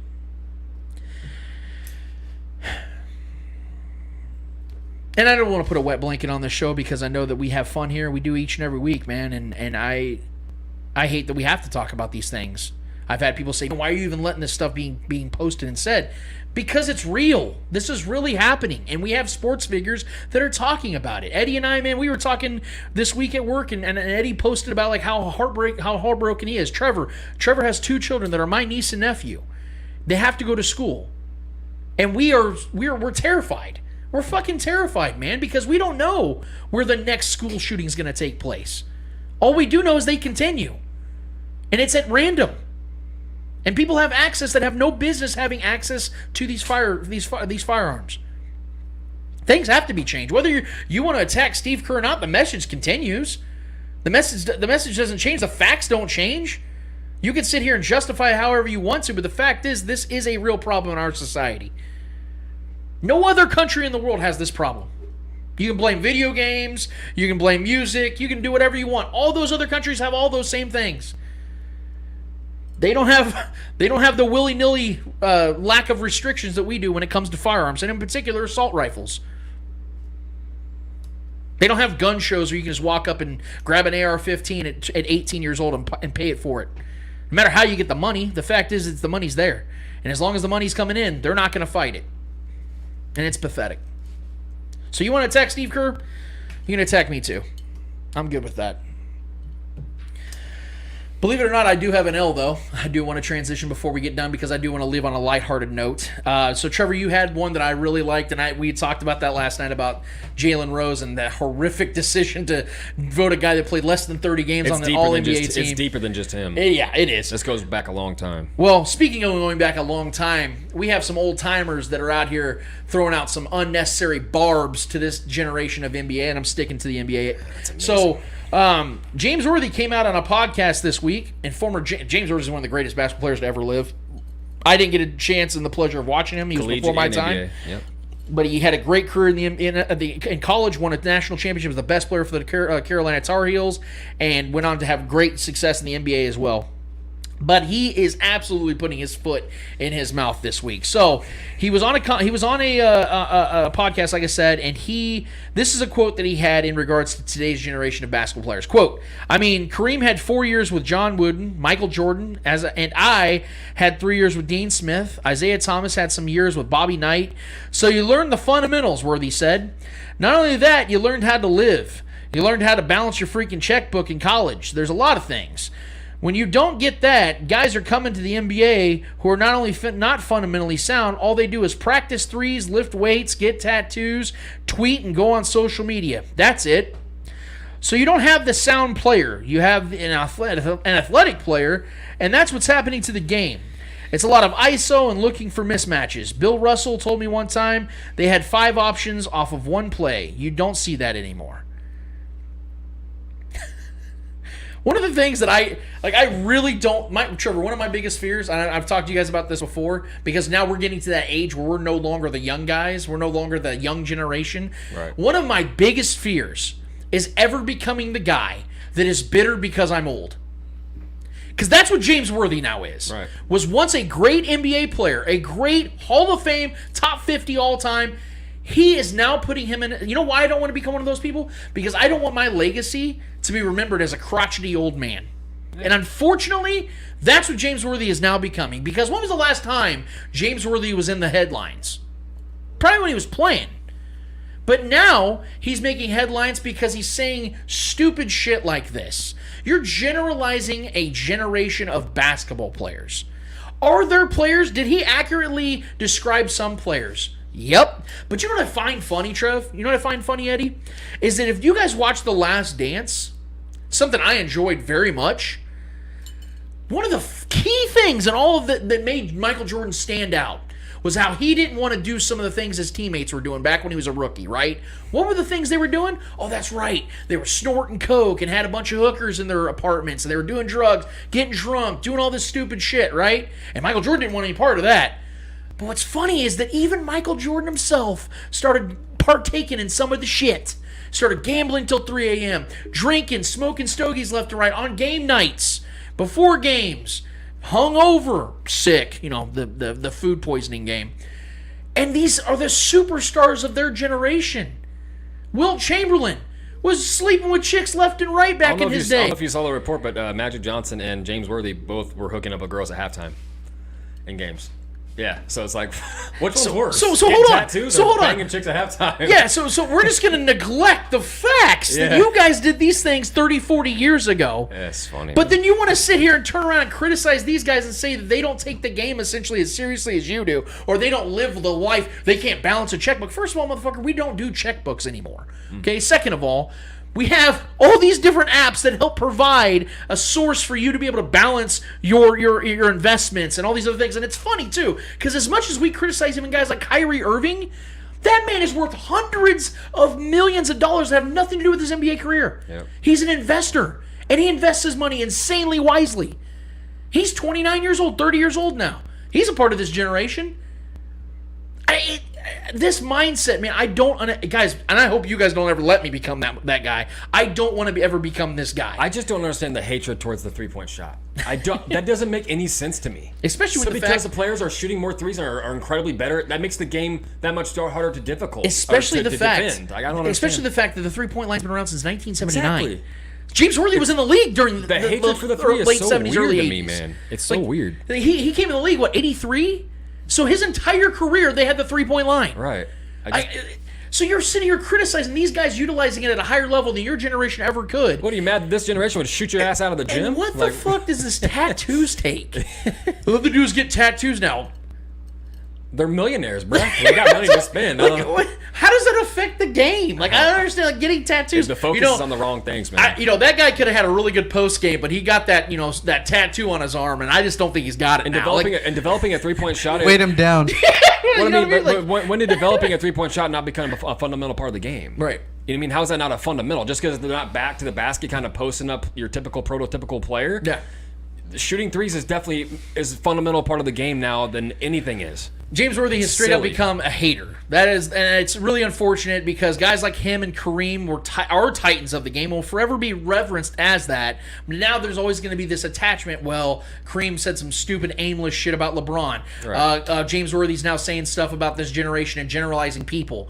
It's so bad. It's so bad. And honestly, in an ironic sense, and this is where I'll finish it off, James Worthy and guys like him and Kareem Abdul-Jabbar should take notes on people today. Because people today know how to handle that type of shit.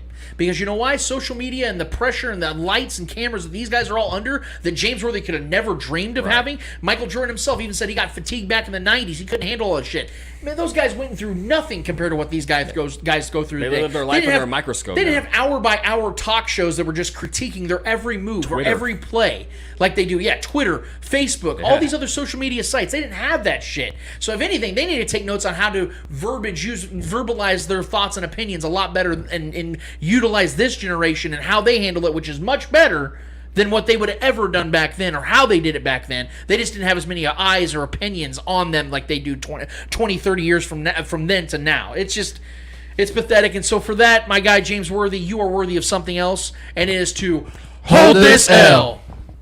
Charles Goldman, Chiefs Wire, man, you absolutely crushed it. We appreciate you so much, man, dropping the knowledge. He actually just messaged me and said he'd love to come back. That's a good sign. I think that's going okay. We appreciate him and everything he does over there, and we're going to have him back. We promise you guys. Episode 169 has been a blast. I hope you guys enjoyed it.